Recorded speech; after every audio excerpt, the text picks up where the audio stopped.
मेरे प्यारे बच्चों नमस्कार। तो शुरू करते हैं इस क्लास को। और इस क्लास में सेट 7 इंटरमीडिएट गणित 2017 के प्रश्नों को हल करवाएंगे।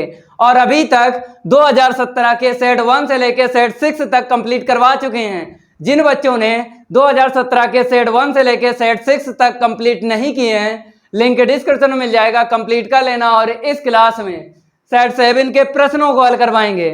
तो अभी तक आप लोगों ने इस वीडियो को लाइक नहीं किया है तो सबसे पहले सभी स्टूडेंट इस वीडियो को लाइक कर दें और इस वीडियो को ज़्यादा से ज़्यादा शेयर कर दें अपने फ्रेंड सर्किल में। तो इंतजार खत्म हुआ, उड़ाते हैं 1 बाय 1 प्रश्नों का गर्दा। तो आपको यहाँ पे दिख रहा होगा प्रश्न पहले का बताया गया है, यदि फलन f(x) बराबर इतना x बराबर 0 पर सतत है तो k का मान है। तो मेरे प्यारे बच्चों इस प्रश्न की 4G ट्रिक नहीं है, बेसिक से लगा के ही पता चलेगा कि कौन सा विकल्प करेक्ट है। तो पहले यहाँ पे लिख लो प्रश्न संख्या पहले का इतना पहले आपको लिख लेना है और यहां पर डाल देना है विकल्प, क्योंकि डायरेक्ट तो विकल्प पता नहीं है, बेसिक से लगा के ही पता चलेगा कि कौन सा विकल्प करेक्ट है। तो लगवाते हैं, पहले यहां पे लिख लो इसका हल।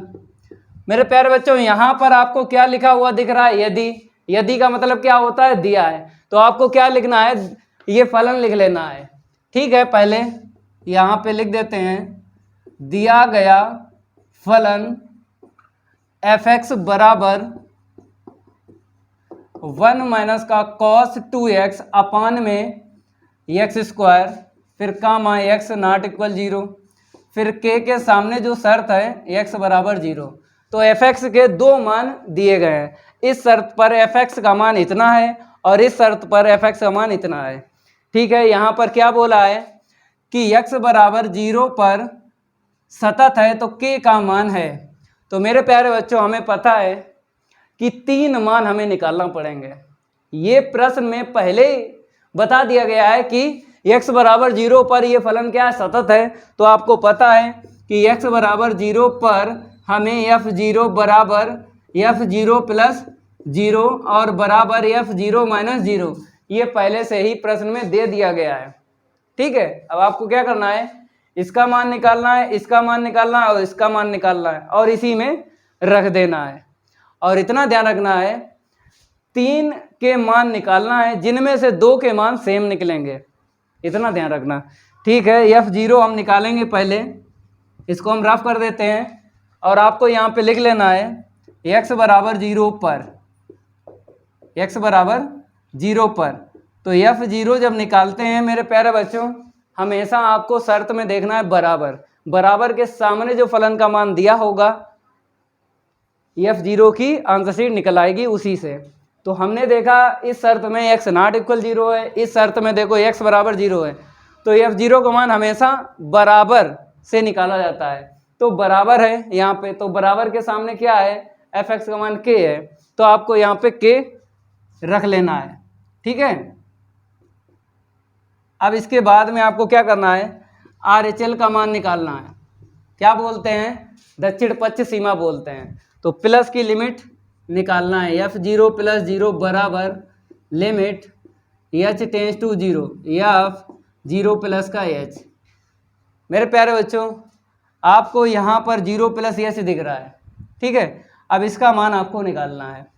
इतना ध्यान रखना है, जब हमने आपको सांतत्य तथा अवकलनीयता प्रश्नावली पढ़ाई थी तब हमने आपको बताया था कि प्रकार से आपको ध्यान रखना है फलन किस कैटेगरी का है, आपको ध्यान रखना है।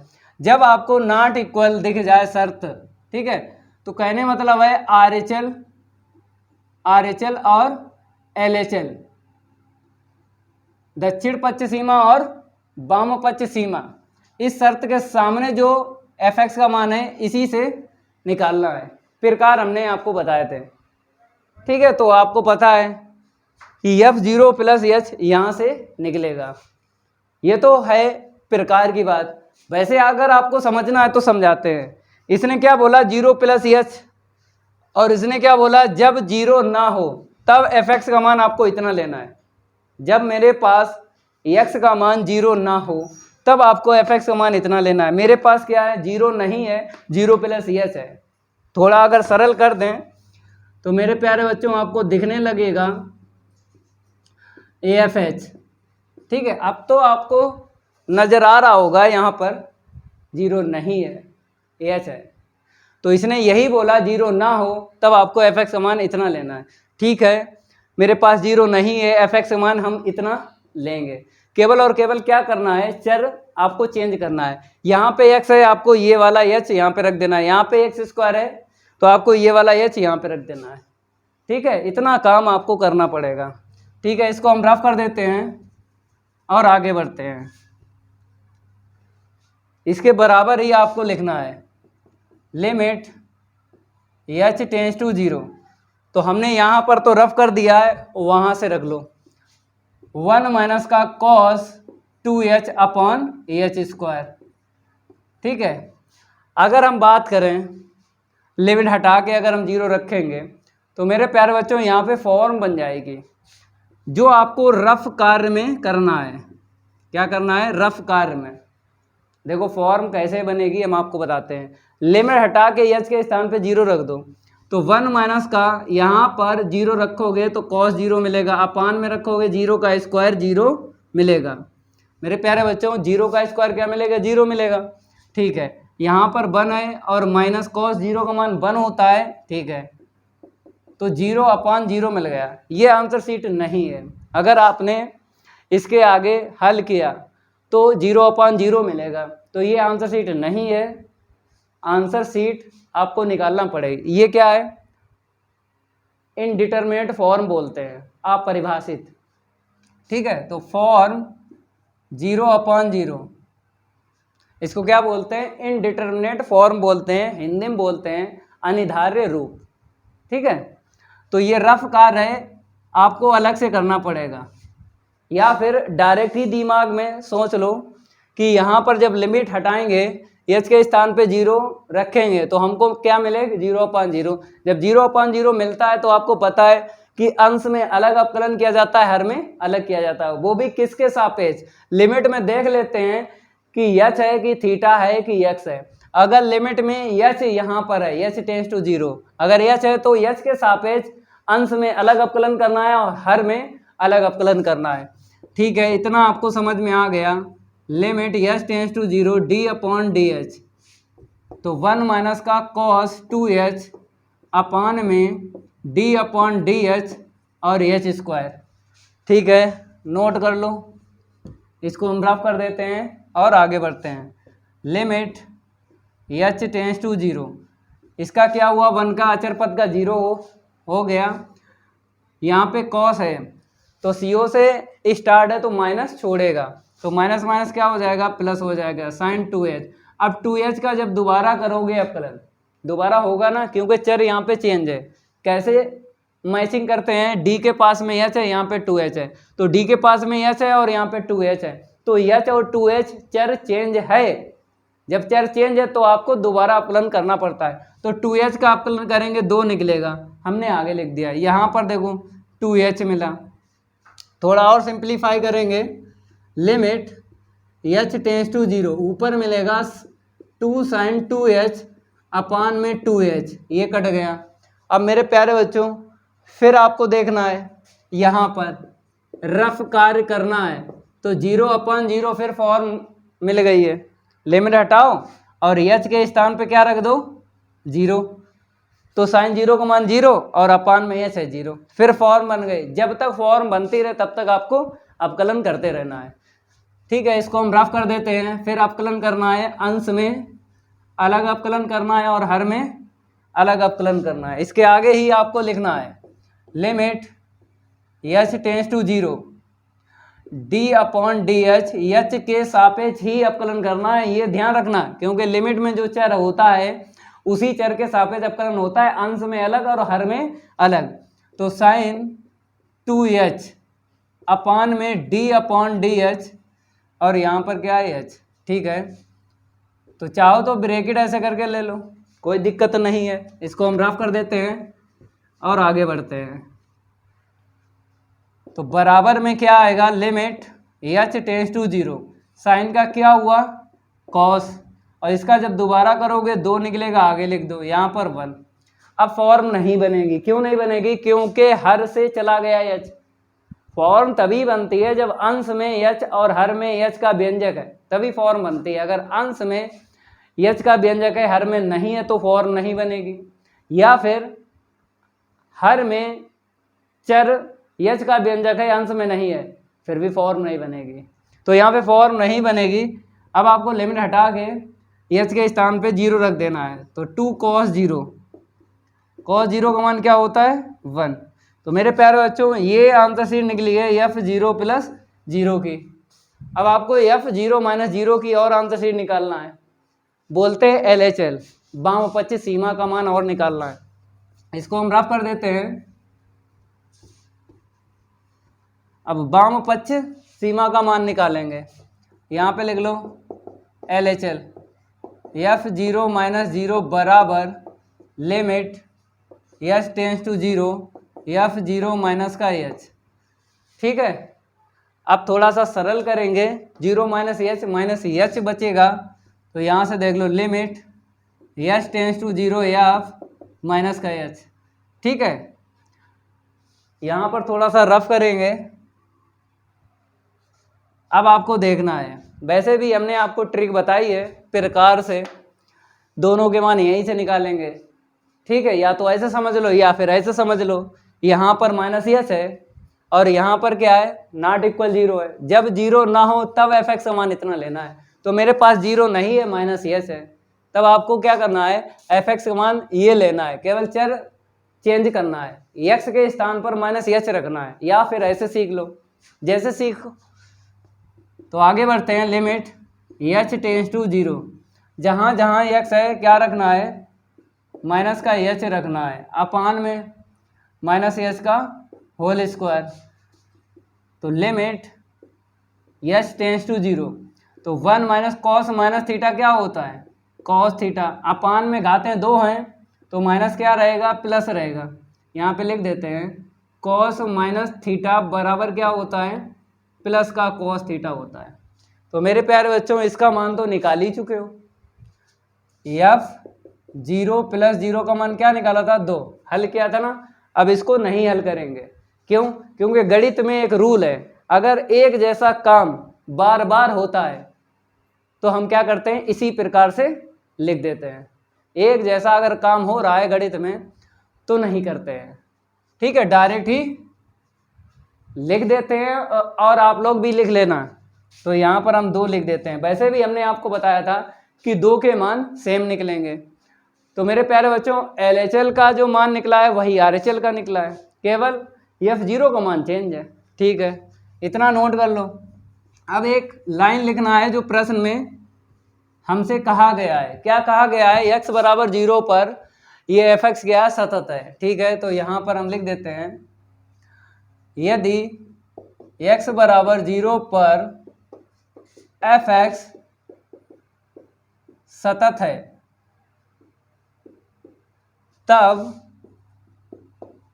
f0 बराबर, मार्कर चेंज कर लेते हैं, f0 + 0 बराबर f0 - 0। अब आपको मान रखना है, इसका मान क्या निकला था, k निकला था, इसका मान 2 निकला था और इसका मान ये रहा 2। अब आपको क्या करना है, सेम टू सेम जो 2 पद हैं उनमें से आपको एक पद लेना है, और k तो लेना ही लेना है, इतना ध्यान रखना है। जो एक जैसे मान आए हैं उनमें से एक आपको लेना है और k अलग से लेना है। तो चाहे प्रथम या फिर अंतिम पद ले लो, या फिर प्रथम और द्वितीय पद ले लो, आपकी मर्जी। k का मान 2 निकलेगा। इसको हम रफ कर देते हैं और आगे बढ़ते हैं। तो हम क्या लिखेंगे यहाँ पर, प्रथम 2 पद लेने पर, प्रथम 2 पद लेने पर। अगर आप लोग चाहो प्रथम और अंतिम पद ले लो, फिर भी k का मान 2 ही निकलेगा।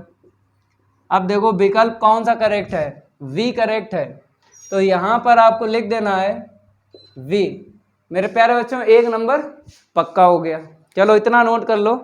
अब अगला 1 नंबर और पक्का करेंगे। इसको हम रफ कर देते हैं और आगे बढ़ते हैं। यहाँ पर हम क्या करेंगे, नंबर चेंज कर देते हैं। खा, यहाँ पर देख लो, यहाँ पर बताया वक्र दिया गया है, कहता है इस पर बिंदु A, B से स्पर्श रेखा का समीकरण है। इसकी तो मेरे प्यारे बच्चों हम 4G ट्रिक आपको बता देंगे। 4G ट्रिक ये है, जैसा आपको वक्र का समीकरण दिया है, जैसा आपको वक्र का समीकरण दिया है, कुछ नहीं करना है, घात n हटा देना है और सेम टू सेम आपको देखना है स्पर्श रेखा का समीकरण। ये घात n हटा देना है, विकल्प में आपको देखना है, यही आपको टिक लगा देना है स्पर्श रेखा का समीकरण। तो देख लो सी करेक्ट है। ठीक है, स्पर्श रेखा का समीकरण वही निकलता है जो वक्र का समीकरण होता है, केवल घात n हटा के, क्योंकि आपको पता है स्पर्श रेखा का समीकरण जब निकलता है तो x व y की घात कैसी होती है, रैखिक। क्या होती है, रैखिक, का मतलब एक घात। तभी हमने बोला है घात n हटा के, इसीलिए बोला है क्योंकि चर x व y की घात रैखिक होती है जब आप स्पर्श रेखा का समीकरण निकालोगे या फिर अविलंब रेखा का समीकरण निकालोगे। और वक्र का समीकरण कैसे पहचानोगे, चर x या y में घात 2 या 2 से ज़्यादा मिलेगी, या तो चर x पे मिलेगी या फिर y पे मिलेगी या फिर दोनों चर पे मिलेगी। घात 2 या 2 से ज़्यादा, तो समझ लेना है कि वो वक्र का समीकरण है। स्पर्श रेखा का समीकरण आपको पता है, रैखिक घात आपको देखना है। ठीक है, तो आपको डायरेक्ट तो पता चल गया 4G ट्रिक से। तो यहाँ पर हम लिख देते हैं x/a + y/b बराबर 1। एक नंबर पक्का हो गया। इतना करके चले जाना, पेपर में पूरे नंबर मिलेंगे।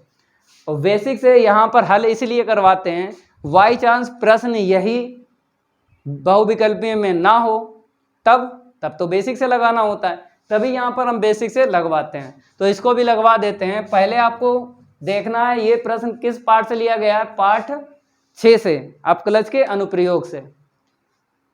हमने आपको स्पर्श रेखा और अविलंब पढ़ाए थे। तो ठीक है, यहाँ पर स्पर्श रेखा का समीकरण पूछा है। तो आपको जब हमने ये प्रश्नावली कंप्लीट करा तो हमने आपको बताया था वक्र पर ही काम करना पड़ता है, आपको वक्र ही लेके चलना है, इतना ध्यान रखना है। तो यहाँ पर क्या लिखा है, x/a की होल घात n + y/b की होल घात n बराबर 2। इसी को आपको लिखना है। कैसे लिखना है, दिया गया वक्र x/a की होल घात n + y/b की होल घात n बराबर 2। ठीक है ना। अब आपको क्या करना है, मान प्राप्त करना है। y - y1 बराबर m × x - x1, ये होता है स्पर्श रेखा का समीकरण। तो आपको y1 और x1 ये मिल जाएगा, ये बिंदु जो है x1 और y1 हो गया। तो x1 और y1 का मान हमें पता चल गया। प्रवणता यम निकालना है, कैसे, आपको अवकलन करना है वक्र का। कर लो भाई, यहाँ पर पहले घात अलग अलग दे दो, x को अलग दे दो, a को अलग दे दो, यहाँ पर भी घात अलग अलग दे दो। अब आपको अवकलन करना है और उसी बिंदु पर a, b पर प्रवणता यम निकालेंगे। तो इसको हम रफ कर देते हैं। अगर फार्मूला याद ना हो तो आपको याद कर लेना है, वैसे भी याद होगा, कोई दिक्कत नहीं आएगी। तो अवकलन करेंगे xn - 1/a की घात n, यहाँ पे आ जाओ n y की घात n - 1/v की घात n। अब y का दोबारा करेंगे dy/dx होगा और बराबर में 0, अचर पद है, अचर का क्या होता है 0। इतना ध्यान रखना है, x और y चर में x स्वतंत्र है और y परतंत्र है। x अगर स्वतंत्र चर है तो अवकलन होने के बाद d/dx चला जाता है, और y जो है चर वो परतंत्र है। अवकलन होने के बाद में आपको इसका करना पड़ेगा दोबारा, क्योंकि ये y जो है d/dx को छोड़ के नहीं जाती है। ठीक है, अब यहाँ से हम dy/dx का मान निकालेंगे। पहले हम लिखेंगे n × y की घात n - 1/b की घात n बराबर माइनस nx की घात n - 1/a की घात n। अब n से n काट लो, अब क्रॉस इंटू करके dy/dx का मान निकाल लो। इतना नोट कर लो, अब आगे बढ़ते हैं। ठीक है, इतना नोट कर लिया होगा। अब dy/dx बराबर क्रॉस इंटू कर लो माइनस v की घात n और x की घात n - 1 अपान में ए की घात n और y की घात n माइनस 1। अब आपको क्या करना है, बिंदु पर परिवर्तन निकालना है। बिंदु a कामा b पर स्पर्श रेखा की प्रवणता, स्पर्श रेखा की प्रवणता, ठीक है। अब निकालेंगे, देखो प्रवणता m बराबर आपको पता ही है dy अपॉन dx, और सफिक्स में आपको क्या लिख देना है, सफिक्स मतलब बेस, a कामा b, ठीक है। इतना नोट कर लो। अब आगे बढ़ते हैं। अब आपको dy अपॉन dx के आंसर शीट में, dy अपॉन dx के आंसर शीट में x1 के स्थान पर, मतलब ये x है, ये क्या है, y है। इतना ध्यान रखना, जब ये बिंदु हम स्पर्श रेखा में यूज करेंगे तो x1 y1 हो जाता है। जब हम dy अपॉन dx, ठीक है, परिवर्तन यम में ये बिंदु यूज करेंगे तो ये x और y होता तो x1 y1 ही है, ठीक है। क्योंकि यहाँ पर जब हमने फार्मूला आपको लिखाया था x1 कामा y1, ये फार्मूला आपने याद किया था, होता है x1 और y1 ही है। तो चाहो तो x1 y1 यहाँ पे कर लो, कोई दिक्कत नहीं है। लेकिन यहाँ पे x और y है, इसीलिए हम क्या करते हैं, x और y रखते हैं। यहाँ पे सफिक्स में आपको बिंदु रख लेना है a कामा b। चलो भाई रख लो, माइनस का b की घात n और a की घात n माइनस 1 अपान में a की घात n। अब y का मान ये b है, बाद वाला जो मान होता है वो y के लिए होता है, तो b की घात n माइनस 1। अब आपको क्या करना है, ये जो है नीचे लाना है, क्योंकि छोटी घात जो है बड़ी घात में घटाई जाती है। आधार सेम है, भाग में घातें क्या होती हैं, घटती हैं। तो b ऊपर लेके जाओ, b की घात ये वाली ऊपर लेके जाओ तो माइनस का n प्लस का 1 हो जाएगा, अपान में a की घात n, इसको नीचे लाएंगे तो ऐसा हो जाएगा, n माइनस का n प्लस का, n माइनस का n प्लस कट गया, तो b अपान a निकला। क्या निकला मेरे प्यारे बच्चों, यहाँ पर b अपान a निकला, प्रवणता का मान, ठीक है। इतना नोट कर लो। अब फार्मूला यूज करेंगे स्पर्श रेखा का समीकरण, इसको हम रफ कर देते हैं। अब यहाँ पर लिख लेना है बिंदु a कामा b पर स्पर्श रेखा का समीकरण। अगर फार्मूला याद ना हो तो याद कर लेना, y माइनस y1 इक्वल क्या होता है, m into x minus x1। ये x1 का मान है, ये y1 का मान है। प्रवणता m आपने ज्ञात की है तो मान रखेंगे, y1 का मान b है, m minus b upon a, ठीक है। अब यहाँ पे देखो x माइनस x1 का मान a है, अब क्रॉस इंटू करो तो a y माइनस का a b बराबर माइनस का b x minus minus plus का a b। अब bx को इस तरफ लाएंगे तो bx प्लस का ay बराबर, इसको उस तरफ लेके जाएंगे क्या हो जाएगा, 2ab हो जाएगा। अब हमको क्या करना है, बटे में, मतलब चाहे a में देखो, चाहे b में देखो, चाहे c में देखो, आपको क्या करना है, a और b बटे में लाना है चर के। तो ab जो है हम क्या करेंगे, नीचे ले आएंगे, या दोनों पक्षों में आपको ab से भाग लगा देना है, या भाग लगा दो या फिर डायरेक्ट ही नीचे ले आओ। चलो भाई डायरेक्ट ही हम नीचे ले आते हैं, तो bx प्लस का ay के अपान ab बराबर क्या होगा, 1। तो bx अपान ab प्लस का ay अपान ab बराबर 1। a से a कटा, b से b कटा, और बराबर क्या है, 2 बचेगा, 1 नहीं बचेगा क्योंकि ab आया है, 2 नहीं आया है। 2 तो ऐसे ही आपको रखना है, इसको हम रफ कर देते हैं और आगे बढ़ते हैं। अब जो बचा उसको लिख लो, तो x अपान a प्लस का y अपान b बराबर 2। अब देखो विकल्प कौन सा करेक्ट है, जो पहले बताया था ना 4G ट्रिक से, वही निकला है, ठीक है। ये भी हो गया, ये भी हो गया, 2 प्रश्न हो गए, 2 नंबर कंप्लीट हो गए। अब आपको अगला नंबर कंप्लीट करना है, इसको हम रफ कर देते हैं और आगे बढ़ते हैं। यहाँ पर नंबर हम चेंज कर लेते हैं गा। तो मेरे प्यारे बच्चों, आपको हम बताएंगे 4G ट्रिक से इसकी आंसर रेट। 4G ट्रिक से देख लो, यहाँ पर क्या है, -2 से 2 है। अगर हम बात करें P7 की, त्रिगुण 7 है, ठीक है। ये लिमिट हटाते हैं, नीचे 0 लाते हैं, सम फलन और विषम देखते हैं। तो ये तो सम मिलेगा घात 10 है, ये विषम, तो माइनस छोड़ेगा, तो आंसर शीट क्या आएगी इसकी, 0 आएगी। 0 आएगी, यहाँ पे 0 दिख रही है, ए में नहीं दिख रही है, कैंसिल कर लो, बी में नहीं दिख रही, कैंसिल कर लो, सी में दिख रही है, नहीं दिख रही है, तो आपको डी में टिक लगा देना है। तो ए बी सी गलत है, तो इसीलिए क्या है, डी सही है। इनमें से कोई नहीं, इनमें से कोई नहीं। अब लगवाते हैं बेसिक से। बाई चांस ये जो प्रश्न है बहुविकल्पीय में ना होता तब क्या करते हैं, तो बेसिक से हम इसको लगवाते हैं। आई के बराबर लिख लो -2 से 2 x साइन की घात में 10x dx। तो हमें क्या करना है, -2 हटाना है और 0 लाना है। देखो कैसे आता है, fx बराबर x साइन की घात 10, कुछ नहीं करना है, x आपको रिप्लेस करना है -x से।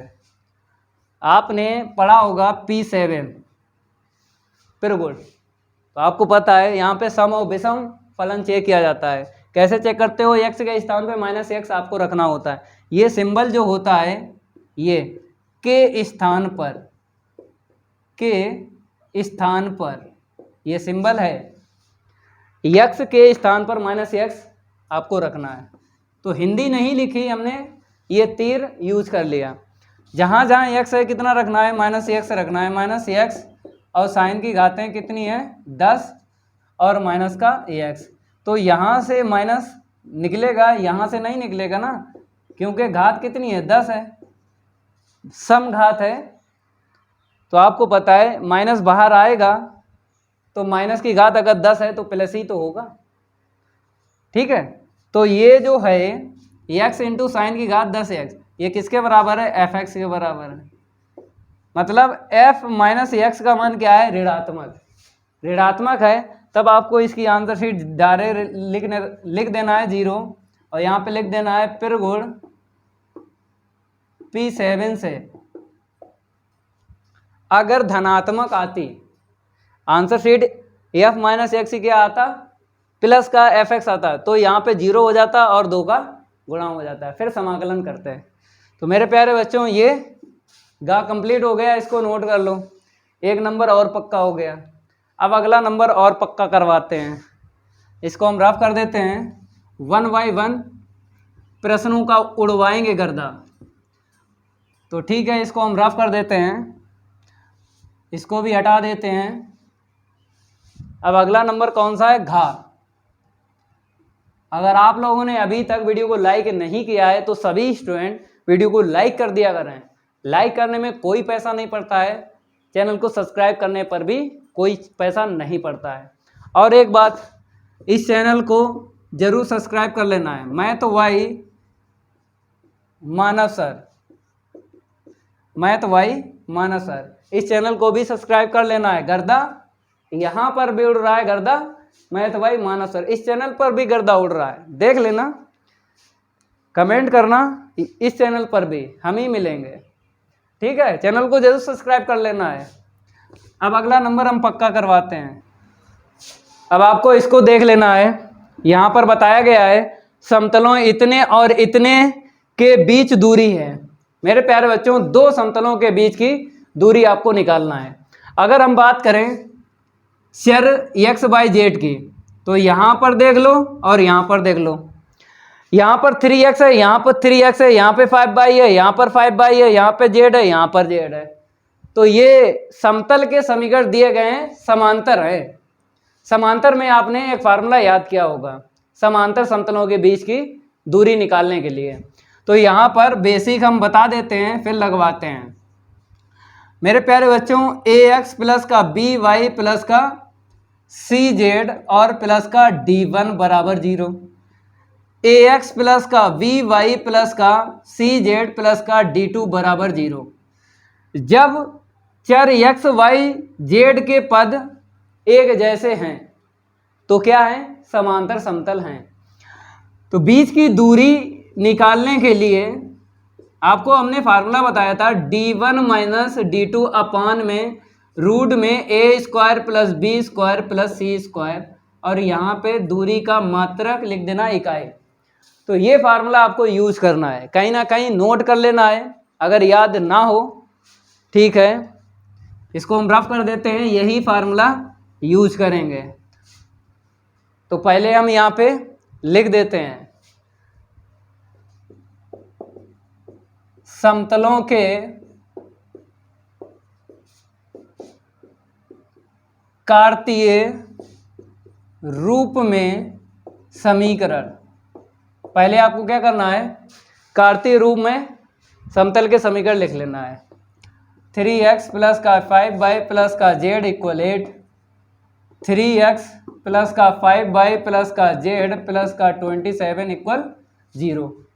तो मेरे प्यारे बच्चों, फार्मूला जो है तभी आप यूज कर सकते हो जब बराबर 0 होना चाहिए दोनों समतलों के समीकरण में। तो इसमें है, इसमें नहीं है। तो पहले हम क्या करेंगे, इसको रफ कर देते हैं, बाद में लिखेंगे, पहले बराबर 0 कर लेते हैं। तो 3x प्लस का 5y प्लस का z माइनस का 8 इक्वल 0। ठीक है, अब ये फॉर्म सही है, अब इसकी क्या है, फॉर्म सही है। अब दूसरा देख लो, 3x प्लस का 5y प्लस का z प्लस का 27 इक्वल 0। मेरे प्यारे बच्चों, समांतर समतल है ये। तो आपको दूरी के लिए फार्मूला याद होगा, कार्तीय रूप में, कार्तीय रूप में फार्मूला आपको लगाना है, क्योंकि कार्तीय रूप में समतल के समीकरण दिए गए। तो क्या होता है, d बराबर दूरी, d से लिख लो। ठीक है, तो d1 minus d2 upon a square plus का b स्क्वायर प्लस का c स्क्वायर।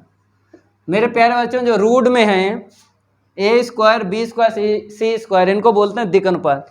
तो 3, 5 और 1, मतलब a का मान 3, b का मान 5 और c का मान 1। ठीक है, अगर चाहो तो यहाँ पर लिख सकते हो हिंदी, d ना लिखो, समांतर समतलों के बीच दूरी लिख लो, या फिर d लिखो, चाहे हिंदी लिख लो चाहे आप सिंबल ले लो। ठीक है, इसको हम रफ करते हैं। अब मान निकालते हैं यहाँ से, d1 का मान -8 है, अब d2 का मान 27 बटे में a का मान कितना है, चाहे यहाँ से देख लो चाहे यहाँ से देख लो, 3 है, 3 का स्क्वायर करना है, 9 लिख देना है। फिर b का मान चाहे यहाँ से देख लो चाहे यहाँ से देख लो, 5 है, 25 हो जाएगा। c का मान चाहे यहाँ से देख लो चाहे यहाँ से देख लो, 1 का स्क्वायर 1। ठीक है, इसको हम रफ कर देते हैं और आगे बढ़ते हैं। मेरे प्यारे बच्चों, यहाँ पर आपको जोड़ना है, 7, 8, 15 मतलब 35 माइनस का मिलेगा, अपान में 1 इसे दे दो 10 हुआ, 10 इसे दे दो 35 हुआ रूट में। ठीक है, अब मापांक से बाहर निकाल लो, मापांक से बाहर निकालेंगे तो आपको पता है मापांक हमेशा धनात्मक मान देता है। तो 35 अपान रूट 35, यहाँ पर दिख रहा है c रूट 35, क्यों, क्योंकि इसे हम 2 बार लिखेंगे। 35 को कैसे लिखेंगे, 2 बार लिखेंगे और काट लेंगे, क्या आएगा, रूट 35 इकाई। ठीक है, कौन सा विकल्प करेक्ट है, सी करेक्ट है, रूट 35। 1 नंबर पक्का हो गया। ठीक है, इतना नोट कर लो। अब बात करेंगे हम अगले वाले प्रश्न की, इसको हम रफ कर देते हैं। इसको हम क्या करते हैं, रफ कर देते हैं, और यहाँ पर आपको अड़ा डालना है। मेरे प्यारे बच्चों, ये जो प्रश्न है ये रिपीट हुआ है, ये हो चुका है, हम लिख देते हैं, आप लोग देख लेना।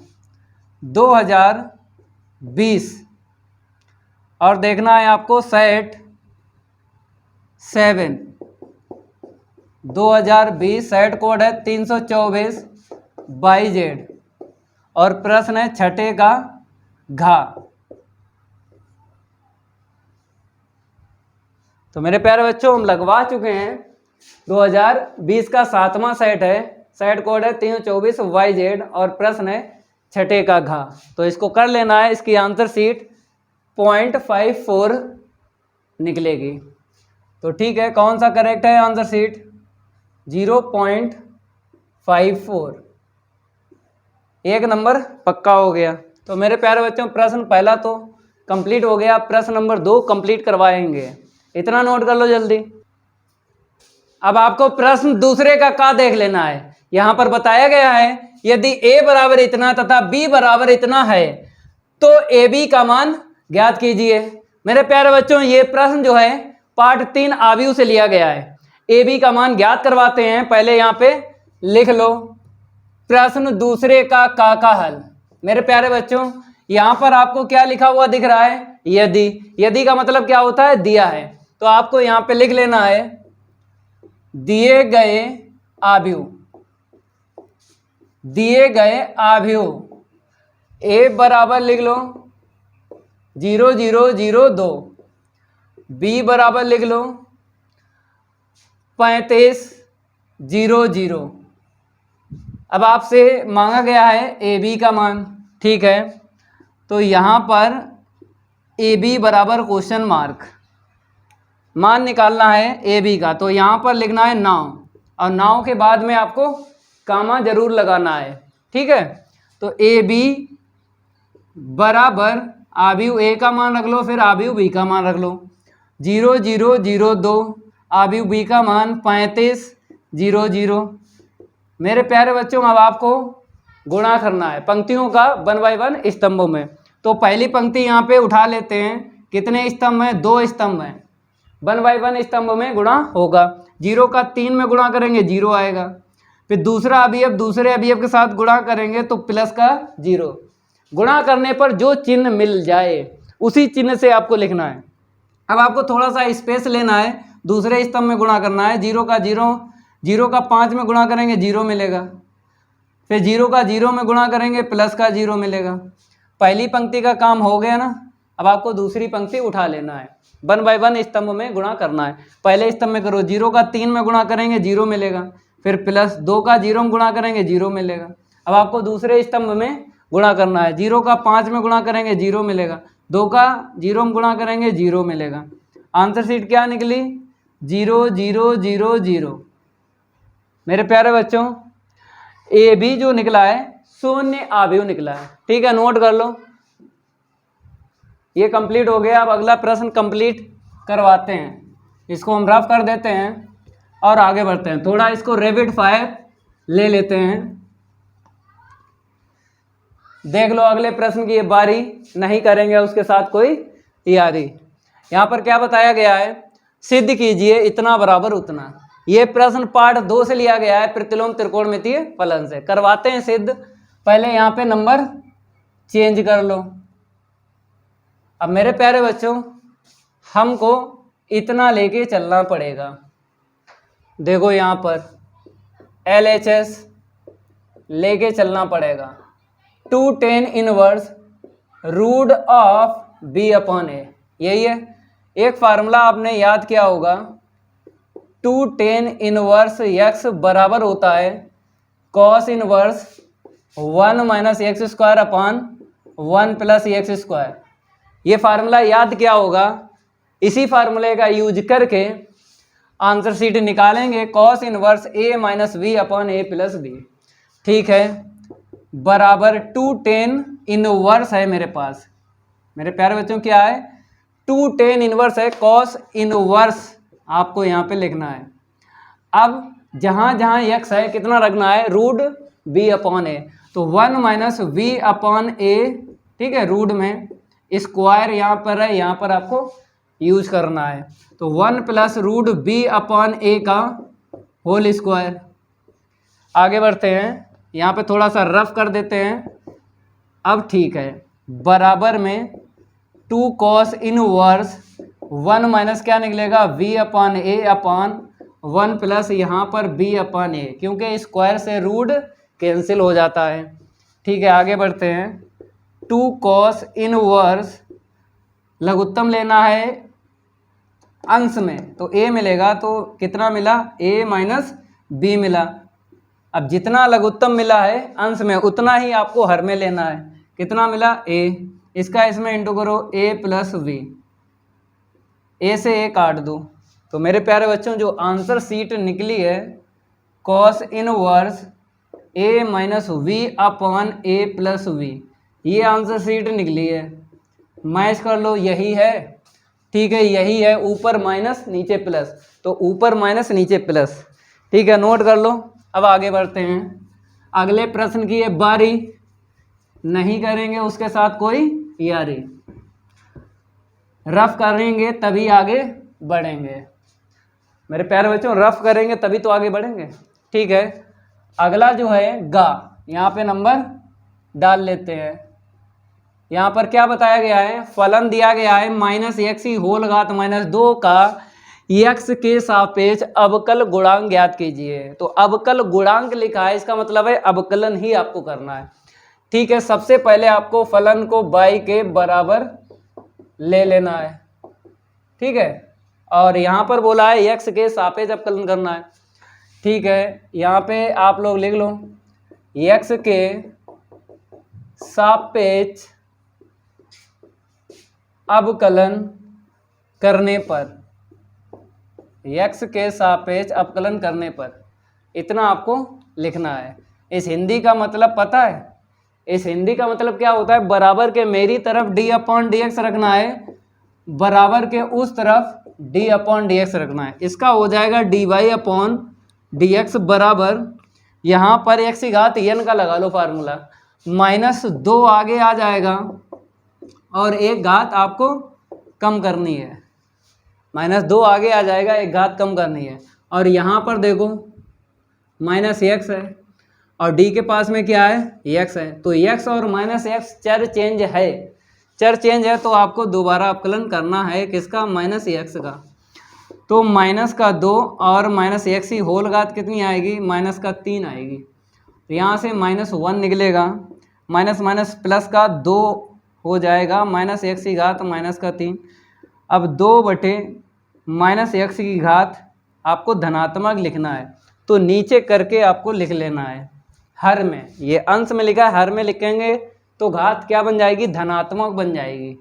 तो मेरे प्यारे बच्चों, ये अवकलन हो गया इस फलन का, नोट कर लो।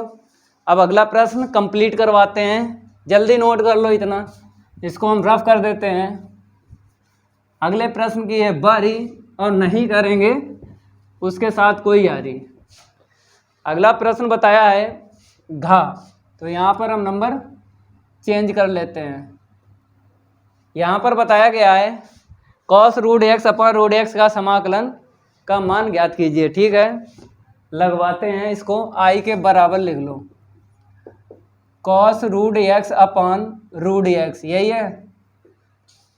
मेरे प्यारे बच्चों, आपको पता है पिछली कई क्लास में हम आपको बता चुके हैं समाकलन अंश का होता है, हर का नहीं होता है, होता है हर का, लेकिन फार्मूले के रिलेटिव अगर फलन है तभी होता है। तो मेरे प्यारे बच्चों, यहाँ पर अपान में रूट एक्स है तो होता है समाकलन 2 रूट एक्स, लेकिन ये कहाँ लेके जाओगे, जो अंश में लिखा है कॉस रूट एक्स, तो हम क्या करेंगे, कॉस का जो कोण है उसे टी मानेंगे, ये नीचे वाला मैच हो जाएगा, क्योंकि हमने आपको 100% ट्रिक बताई थी प्रश्नावली 7.2 में टी मानने की। आपको कुछ नहीं करना है, साइन कॉस टेन इत्यादि लिख देते हैं, 6 होते हैं त्रिकोणमितीय अनुपात, या फिर साइन इनवर्स हो, या फिर कॉस इनवर्स हो, या फिर टेन इनवर्स हो, कितने होते हैं, 6 होते हैं, तो इत्यादि लिख देते हैं। मतलब आपको मानना अगर है टी, तो कोण को मानना है, ये 100% ट्रिक है, चाहे sine cos tan cot sec cosec हो, कोण को ही टी मानना, चाहे आपके पास फलन sine inverse cos inverse tan inverse या कॉट इनवर्स सेक इनवर्स या कौशिक इनवर्स हो, तो कोण को ही टी माना जाता है। ये ट्रिक हमने आपको बताई थी प्रश्नावली 7.2 में, तभी कॉस का जो कोण है उसे ही टी मानेंगे। और प्रश्नावली 7.2 में प्रतिस्थापन विधि आपने यूज की थी। ठीक है, तो यहाँ पर आपको लिख देना है प्रतिस्थापन विधि से आपको रूट एक्स को टी मानना है। चलो, ये तो थोड़ा सा बेसिक था जो आपको पता था, एक बार फिर बता दिया तो दिमाग में ताज़ा ताज़ा हो गया। ठीक है, माना रूट एक्स बराबर टी, रूट एक्स का अवकलन जानते हो 1/2 रूट एक्स, इस तरफ डी एक्स बराबर में डी टी, ये देखो मैच हो गया ना।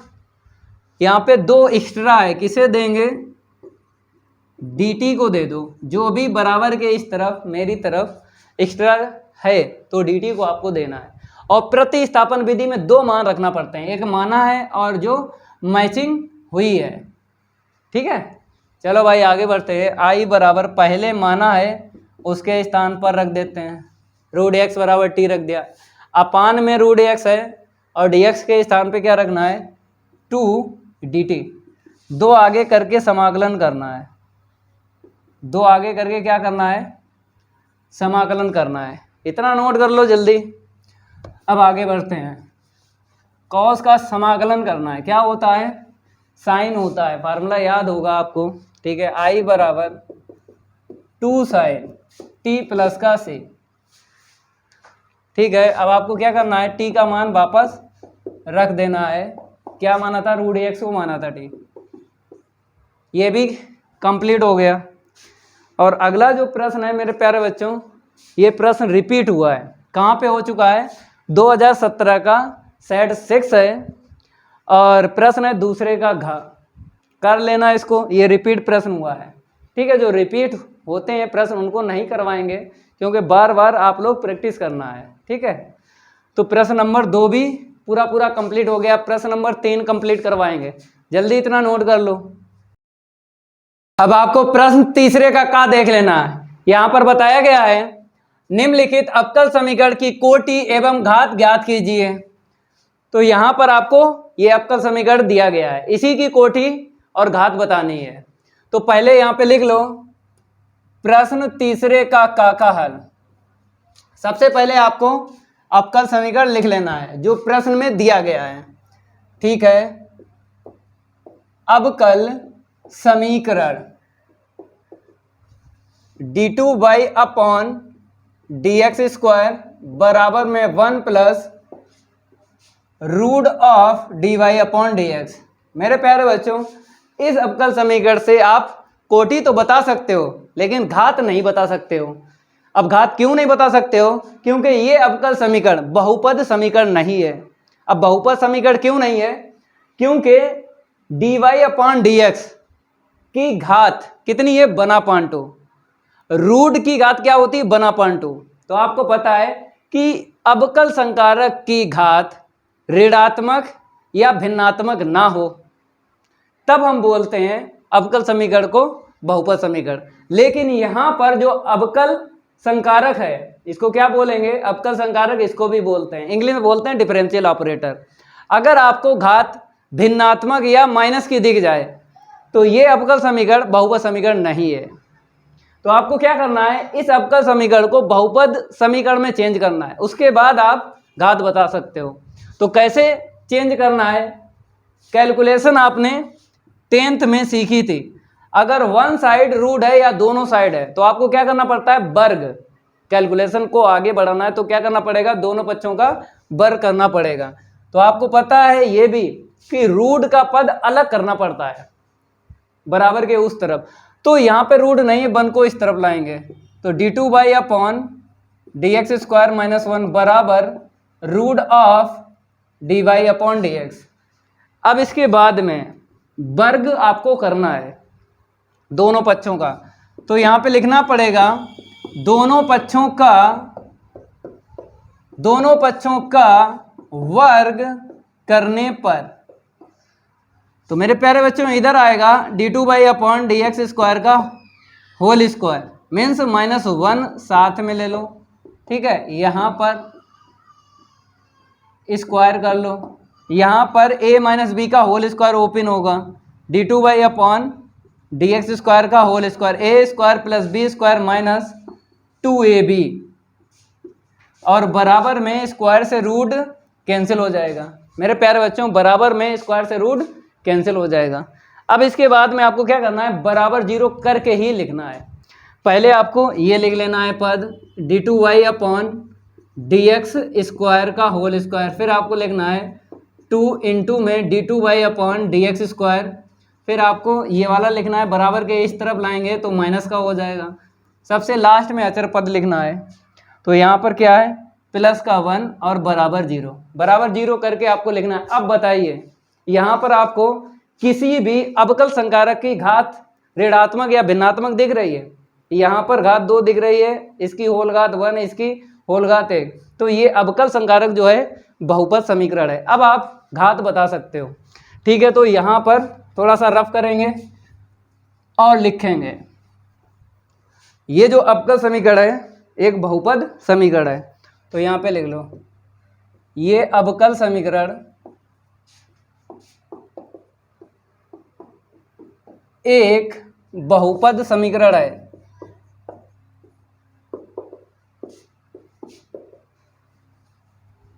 तब आपको क्या करना है, कोटि और घात बतानी है।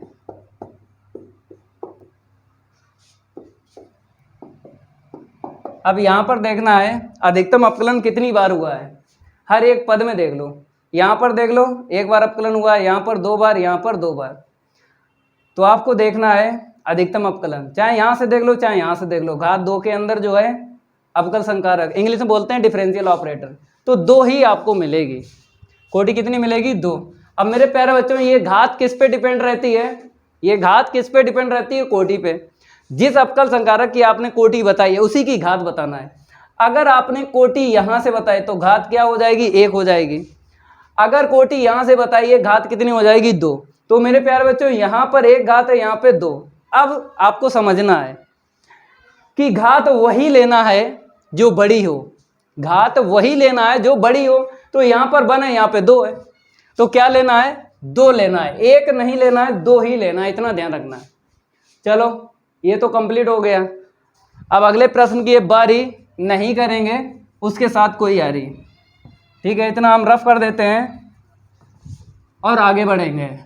रफ नहीं करेंगे तो आगे कैसे बढ़ेंगे, रफ करना जरूरी होता है, ठीक है। यहाँ पर आपको क्या करना है, नंबर चेंज कर लेना है। तो यहाँ पर बताया गया है सदिश इतने का परिमाण, परिमाण का मतलब होता है मापांक।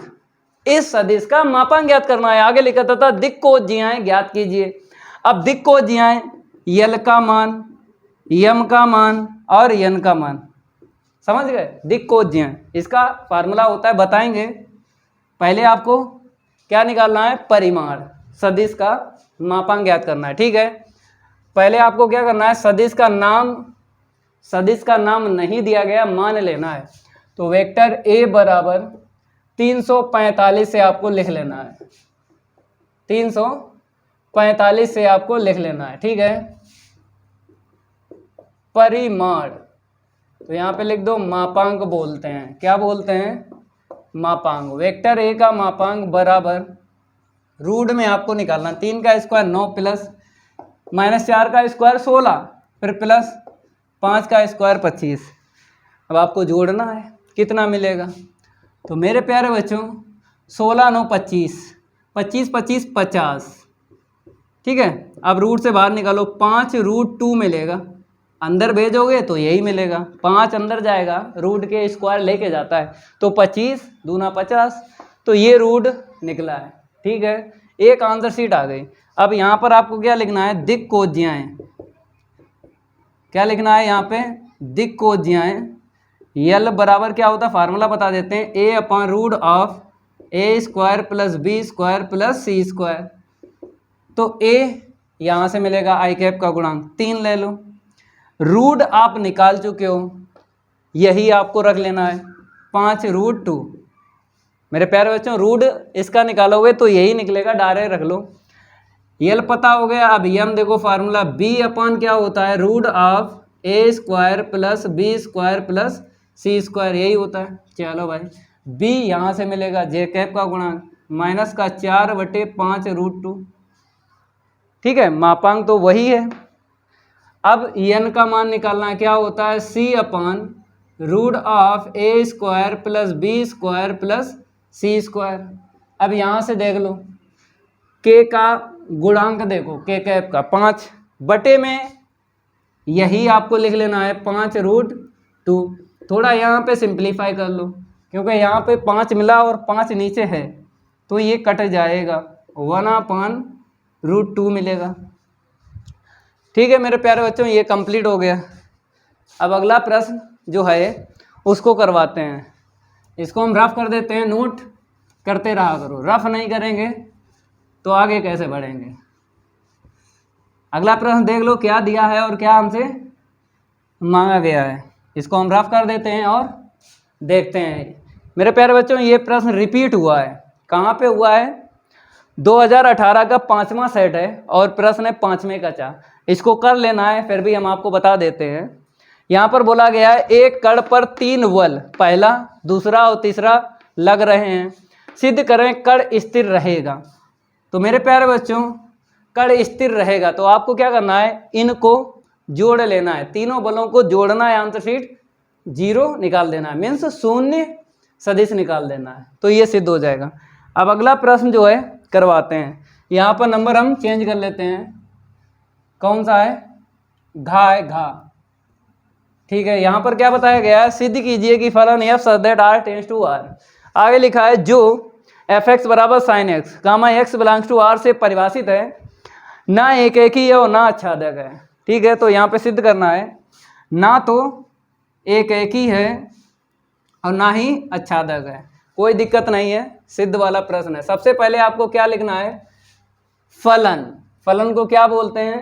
प्रतिचित्रण बोलते हैं। तो यहाँ पर प्रतिचित्रण लिख देते हैं। F such that R tends to R, f x बराबर में क्या है, साइन एक्स है। ठीक है, चलो भाई, एक ही के लिए फार्मूला कौन सा लगाते हैं आपको पता है, एफ एक्स 1 बराबर एफ एक्स 2। अब यहाँ पर बोला है ना एक ही है, तो आपको पता है लास्ट लाइन क्या आएगी, x1 not equal x2 for every x1 comma x2 किस में बिलोंग करेगा, आगे जो समुच्चय है ना ये x के लिए होता है, मतलब x के जो मान होते हैं प्रांत बोलते हैं। तो x1 x2 है तो इसी में तो बिलोंग करेगा आगे वाले समुच्चय में, तो लास्ट लाइन ये आएगी नॉट इक्वल। तो ठीक है, तो यहाँ पर लिखा है सिद्ध कीजिए, तो कोई दिक्कत नहीं है। हम क्या करेंगे, एफ एक्स 1 का मान यहाँ से रखेंगे साइन x1 और एफ एक्स 2 का मान यहाँ से रखेंगे साइन x2। अब साइन से साइन हटा दो दोनों साइड से और यहाँ पे नॉट इक्वल यूज कर लो। ठीक है, क्योंकि लास्ट लाइन इतनी ही लाना है, for every x1 comma x2 belong करेंगे R में। अब मेरे प्यारे बच्चों, इसको हम रफ कर देते हैं और आपको यहाँ पे लिख लेना, चेक नहीं करना है क्योंकि प्रश्न में लिखा है सिद्ध कीजिए। तो क्या करना है, लास्ट लाइन इतनी ही आपको निकाल देना है। ठीक है, यहाँ पे लिख लो एफ कामा समुच्चय। कैसे लिखोगे इन दो समुच्चयों को, आपको पता है जब तीर आरेख से हम काम करते हैं, जब समुच्चय परिमित होता है, यहाँ पर अपरिमित समुच्चय है, चाहे आगे वाला देख लो चाहे बाद वाला, तभी तो फार्मूले से हम लगा रहे हैं। समुच्चय अगर परिमित होता है तो तीर आरेख से लगाते हैं। तीर आरेख से क्या होता है, एक ही में, मेरे प्यारे बच्चों, एक ही में क्या होता है, तीर आरेख से हम प्रतिबिंब बनाते हैं। तो प्रतिबिंब कैसे बनाते हो, पहले वाले समुच्चय से बाद वाले में, तो वही आपको लिखना है, पहले वाले से बाद वाले में, पहले वाले से बाद वाले में, ना एक ही है। क्या लिखना है यहाँ पे, ना एक ही है। एफ कामा समुच्चय आर से आर में ना एक ही है, या तो ऐसे लिखो, या फिर ये सही नहीं लग रहा है, सेंटेंस अच्छा बना लेते हैं, एक ही नहीं है, ऐसे लिख लो, क्या दिक्कत है। तो पहला पार्ट यहाँ पे कंप्लीट हो गया। दूसरा पार्ट ना आच्छादक। ठीक है, ना आच्छादक, इसके आगे फार्मूला कौन सा लगाओगे, आपको पता है आच्छादक के लिए फार्मूला कौन सा लगाते हैं, y बराबर एफ एक्स, यही लगाते हैं फार्मूला। अब ये फार्मूला क्या बताता है, x का मान y के पदों में निकालो। तो क्या करेंगे, पहले हम एफ एक्स का मान वहाँ से रखेंगे साइन x, अब x का मान y के पदों में, साइन को इस तरफ लाएंगे तो साइन इनवर्स y हो जाएगा, x का मान y के पदों में निकल आएगा। ठीक है, इसको हम रफ कर देते हैं और आगे बढ़ते हैं।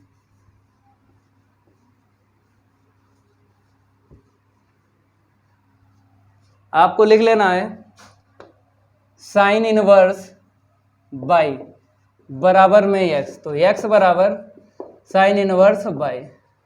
तो x की जो आंसर सीट निकली है साइन इनवर्स y निकली है। और यहाँ पे क्या बोला है, ना आच्छादक है।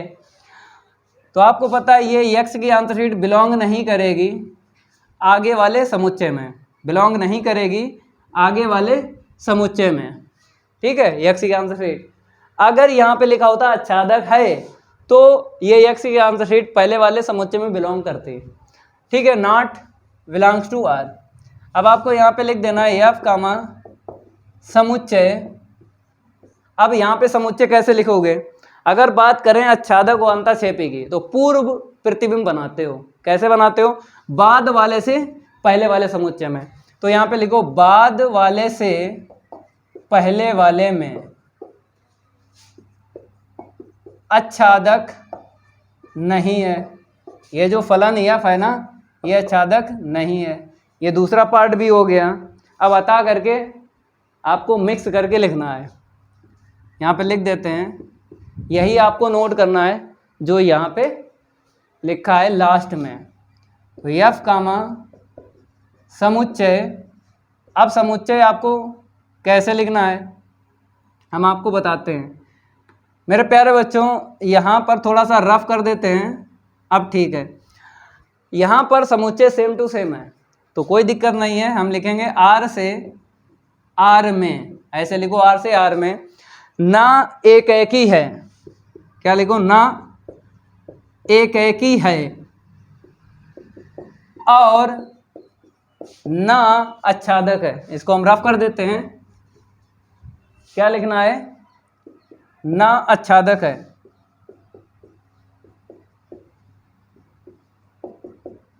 ये कंप्लीट हो गया, ठीक है। प्रश्न नंबर 3 पूरा कंप्लीट हो गया। प्रश्न नंबर 4 को कंप्लीट करवाएंगे, जल्दी इतना नोट कर लो। अब आपको प्रश्न चौथे का देख लेना है। यहां पर बताया गया है सिद्ध कीजिए कि इतना बराबर इतना, ठीक है। सिद्ध करवाते हैं, पहले यहां पे लिख लो प्रश्न चौथे का हल। मेरे प्यारे बच्चों, आपको इतना लेके चलना है बराबर के मेरी तरफ। तो यहाँ पर आपको लिख देना है LHS बराबर क्या है, d/dx ब्रैकेट में साइन इनवर्स x का whole square minus cos inverse x का होल स्क्वायर। अब आपको यहाँ पे देख लेना है आंसर सीट में क्या चाहिए, पाई चाहिए। अगर आपने इसका डायरेक्ट अपकलन कर दिया तो पाई नहीं मिलेगा और आंसर सीट में हमको पाई चाहिए। तब आपको क्या करना है, यहाँ पर वर्गांतर नियम यूज करना है। वर्गांतर नियम बोलते हैं a² माइनस b² बराबर होता है a plus b into a minus b. तब आपको एक फार्मूला मिलेगा। देखो हम आपको बता देते हैं, साइन इनवर्स x प्लस का कॉस इनवर्स x बराबर π/2। ये फार्मूला मिल जाएगा जब आप यहाँ पर वर्गांतर नियम यूज करोगे। तो आंसर सीट में हमको पाई चाहिए और पाई यहाँ से मिल जाएगा। तो देख लो, यहाँ पर लिख देते हैं फार्मूला a² माइनस b² बराबर होता है a प्लस वी इंटू में a माइनस वी। ये फार्मूला आपको यूज करना है, ठीक है। मार्कर चेंज कर लेते हैं, थोड़ा यहाँ से लिखते हैं, स्पेस हमें ज़्यादा चाहिए, ठीक है। d/dx पहले ब्रैकेट में आपको प्लस का लिख लेना है और दूसरे ब्रैकेट में माइनस का लिख लेना है। यहाँ पर आपको यूज करना है π/2 क्योंकि फार्मूला होता है, ठीक है। d/dx यहाँ पे हम π/2 रख देते हैं और ब्रैकेट में एट आपको रखना है क्योंकि प्लस में बराबर में π/2 होता है। यहाँ पे माइनस है तो माइनस में कोई फार्मूला नहीं होता है, ठीक है। अब आपको यहाँ पर सेम टू सेम लिख देना है। अब आपको क्या करना है, साइन इनवर्स x और कॉस इनवर्स x का अपकलन कर लेना है, ठीक है। इसको हम रफ करते हैं। पहले आपको क्या करना है, π/2 को आगे लिख देना है। तो π/2 हमने आगे लिख लिया, d/dx sign inverse x minus का कॉस इनवर्स एक्स, ठीक है। Pi by 2 sign inverse x का अपकलन होता है 1/√1 माइनस एक्स स्क्वायर, फिर माइनस कॉस इनवर्स एक्स का क्या होता है -1/√1 माइनस एक्स स्क्वायर। ये आपको याद होगा, ये फार्मूला साइन इनवर्स एक्स का अपकलन और कॉस इनवर्स एक्स का अपकलन, ठीक है। इतना नोट करो। अब आगे बढ़ते हैं, थोड़ा इसको हम रैपिड फायर ले लेते हैं।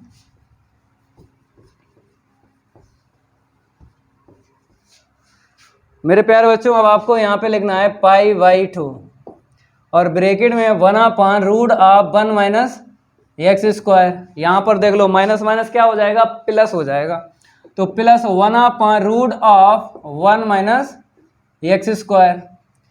अब आपको देख लेना है इसके नीचे और इसके नीचे सेम टू सेम है, कहने मतलब है लघुत्तम सेम मिला, तो डायरेक्ट ही आपको अंश में जोड़ लेना है क्योंकि यहाँ पे प्लस है। एक रूल है, अगर लघुत्तम सेम है तो डायरेक्ट ही अंश में जोड़ा जाता है और घटाया जाता है, तो यहाँ पर प्लस है तो जोड़ा जाएगा, ठीक है। डायरेक्ट ही लिख लो 1 + 1 2 और नीचे तो लघुत्तम सेम है। अब 2 से 2 काट लो तो पाई का ऊपर गुणा करो तो पाई मिलेगा, नीचे 1 माइनस एक्स स्क्वायर। अब आंसर शीट देख लो, π/√1 माइनस एक्स स्क्वायर, इतनी लाना चाहिए आगे, जल्दी नोट कर लो। अब अगला प्रश्न जो है हल करवाते हैं। ये तो प्रश्न कंप्लीट हो गया, जल्दी इतना नोट कर लो, ठीक है। थोड़ा इसको रैपिड फायर ले लेते हैं। अब यहाँ पर हम क्या करेंगे, नंबर चेंज कर लेते हैं। कौन सा है, खा। यहाँ पर क्या बताया गया है देख लो, यहाँ पर जो बताया गया है सिद्ध कीजिए कि इतना बराबर इतना। तो मेरे प्यारे बच्चों, इस फलन का आपको क्या करना है, समाकलन, और इतनी आंसर शीट निकाल देना है, ठीक है। तो आपको क्या करना है, बराबर के मेरी तरफ आपको लेके चलना है। तो आपको लिखना पड़ेगा यहाँ पे LHS बराबर A sign inverse x plus का V कॉस इनवर्स एक्स अपान में क्या है √1 माइनस एक्स स्क्वायर dx। आपको आंसर शीट मैच करना है इतनी। तो यहाँ पर आपको दिख रहा होगा a माइनस बी, यहाँ पर कहीं दिख रहा है इस फलन में a माइनस बी नहीं दिख रहा है, तो कैसे मिलेगा ये a माइनस बी। ये देखो आपको यहाँ पर जो है वही यहाँ पर केवल घात 2 है, तो a माइनस बी कैसे मिलेगा हम आपको बताते हैं। आपको क्या करना है, अंश में जो लिखा है a sign inverse x plus b cos inverse x, इसको t मानना है। प्रश्नावली 7.2 में आपने प्रतिस्थापन विधि पढ़ी थी, फलन को t माना जाता है, तो इसको t मानेंगे, ये नीचे वाला मैच भी हो जाएगा और ये a माइनस भी मिल भी जाएगा। तो आंसर शीट देख कर हमें आगे हल करना पड़ता है, ठीक है। तो यहाँ पे लिख लो प्रतिस्थापन विधि से क्या करेंगे, फलन को t मानेंगे। तो अंश में क्या है a sign inverse x plus का b कॉस इनवर्स एक्स, इसी को t मान लो। अब इसके बाद क्या करेंगे, अवकलन। यहाँ पर अवकलन करेंगे, साइन इनवर्स एक्स का होता है इतना, ठीक है, कॉस इनवर्स एक्स का अवकलन होता है इतना। अब ब्रैकेट का यूज कर लो और इस तरफ dx आएगा बराबर में dt। तो मेरे प्यारे बच्चों, यहाँ से आपको a माइनस बी मिल जाएगा। देखो कैसे, a का अंश में गुणा कर लेना है, a/√1 minus x square plus minus minus, b का अंश में गुणा कर लेना है अपान में √1 माइनस एक्स स्क्वायर, और यहाँ पर dx बराबर dt। अब देख लो यहाँ पर लघुत्तम सेम है, तो डायरेक्ट ही आपको अंश में मिल जाएगा a माइनस बी, ठीक है। तो हम लिख देते हैं, इसको हम थोड़ा सा रफ करते हैं, a minus V upon √1 minus x square, ठीक है, इस तरफ dx बराबर में dt। तो मेरे प्यारे बच्चों, यहाँ पर कितना मैच हुआ, इतना मैच हुआ 1/√1 माइनस एक्स स्क्वायर dx। तो एक्स्ट्रा क्या आपको दिख रहा है, ये a माइनस बी दिख रहा है। जो एक्स्ट्रा दिख रहा है किसको देना है, dt को। बराबर के मेरी तरफ उतना ही आपको रखना है जितना यहाँ पर मिलता है, ठीक है, तो 1/√1 minus x square d x बराबर d t upon a minus v. ठीक है, अब आपको दो मान रखना पड़ेंगे क्योंकि प्रतिस्थापन विधि जब यूज करते हैं तब आपको दो मान रखना पड़ते हैं, एक जो माना है और जो मैचिंग हुई है। ठीक है, इतना नोट कर लो, इसमें आपको रखना है। मेरे पास स्पेस नहीं है तो थोड़ा सा रैपिड फायर ले लेते हैं इसको और आगे बढ़ते हैं। पहले आपने माना है उसके स्थान पे रख लेना है और जो नीचे मैचिंग हुई है उसके स्थान पे रख लो d t upon a minus v. ठीक है, अब मेरे प्यारे बच्चों आपको ए माइनस बी जो नीचे है आगे लिख लेना है, क्योंकि समाकलन और डी टी के बीच में हम वही फलन रखते हैं जिसमें टी है, क्योंकि यहाँ पे डी टी है। तो समाकलन और डी टी के बीच में आपको टी फलन रखना है, तो इसीलिए बाहर हमने लिख दिया ए माइनस बी। अब इसका करना है समाकलन। ठीक है, इसको हम रफ कर देते हैं और आगे बढ़ते हैं। मेरे प्यारे बच्चों यहाँ पर एक सी घात n का आपको फार्मूला लगाना है, एक घात जोड़ना है, एक है दो हो जाएगी। ठीक है, तो क्या हो जाएगा टी स्क्वायर अपॉन 2 और प्लस का c। अब कैसे लिखना है, आंसर शीट देख कर आपको लिखना है। तो आपको पता है आंसर शीट में 1/2 पहले लिखा है, फिर यहाँ पर टी स्क्वायर है, टी का मान रख दो तो ये मैच हो जाएगा। तो टी का मान क्या था, ए साइन इनवर्स एक्स प्लस का वी कॉस इनवर्स एक्स, यही था, टी का मान रख दिया।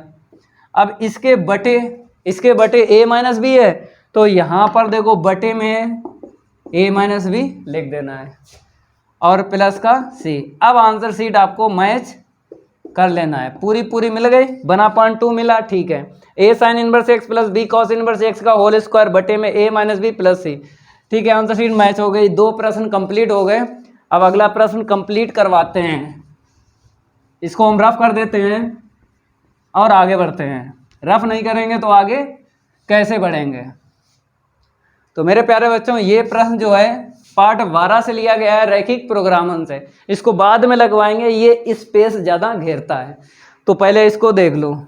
इसको लगवाने के बाद इसको लगवाते हैं। तो यहाँ पर हम क्या करते हैं, घा डाल देते हैं।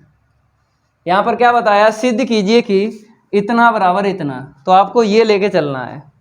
ठीक है, LHS लिख लो, क्या है आई कैप डॉट जे कैप, फिर बाहर क्या है के कैप, प्लस जे कैप डॉट के कैप, फिर बाहर आई कैप, प्लस आई कैप डॉट के कैप, बाहर क्या है जे कैप। मेरे प्यारे बच्चों अब यहाँ पर देखना है, आई कैप डॉट जे कैप क्या होता है, 0 होता है। जे का डॉट अगर लगाओगे के कैप में क्या होता है, 0 होता है, क्योंकि सेम टू सेम पर आंसर शीट क्या होती है, 1 होती है। सेम टू सेम पर आंसर शीट क्या होती है, 1 होती है, चाहे आई कैप डॉट आई कैप हो, जे कैप डॉट जे कैप हो, के कैप डॉट के कैप हो। ठीक है, सेम टू सेम पे आंसर शीट 1 होती है, अदर पे 0 होती है, तभी यहाँ पे 0, यहाँ पे 0, वहाँ पर 0 आ जाएगा जे कैप। अब मेरे प्यारे बच्चों आपको सही से लिख लेना है, पहले आई कैप का पद, फिर जे कैप का पद, फिर के कैप का पद। ये क्या होता है, शून्य आव्यूह होता है। ये क्या होता है मेरे प्यारे बच्चों, 0 आई कैप प्लस 0 जे कैप प्लस 0 के कैप, ये क्या होता है, शून्य सदिश होता है। सॉरी आव्यूह बोल गए, सॉरी, शून्य सदिश होता है। ठीक है, इसको हम रफ करेंगे और आगे बढ़ेंगे।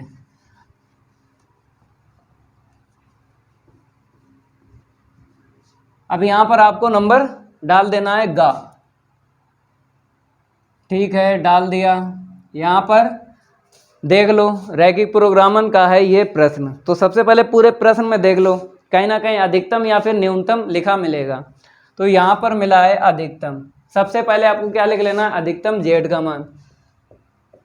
तो यहाँ पे लिख देते हैं अधिकतम जेड बराबर 4x प्लस का 3y, 4x प्लस का 3y। इसके बाद आपको क्या लिखना है, अवरोध। इनको क्या बोलते हैं, अवरोध बोलते हैं। अवरोध भी बोलते हैं, प्रतिबंध भी बोलते हैं, व्यवरोध भी बोलते हैं, असीमिकाएं भी बोलते हैं। तो जो प्रश्न में लिखा है वही देख लो। प्रतिबंध लिखा है, तो जो लिखा है वही लिख लो, प्रतिबंध। ठीक है, पहला है x plus y less than equal 3, फिर दूसरा है x ग्रेटर देन इक्वल 0, तीसरा क्या है y ग्रेटर देन इक्वल 0। प्रश्न से मेरे प्यारे बच्चों, प्रश्न से इतना डेटा लिख लेना है। इसके बाद में क्या करते हैं, अंताखंड बनाते हैं।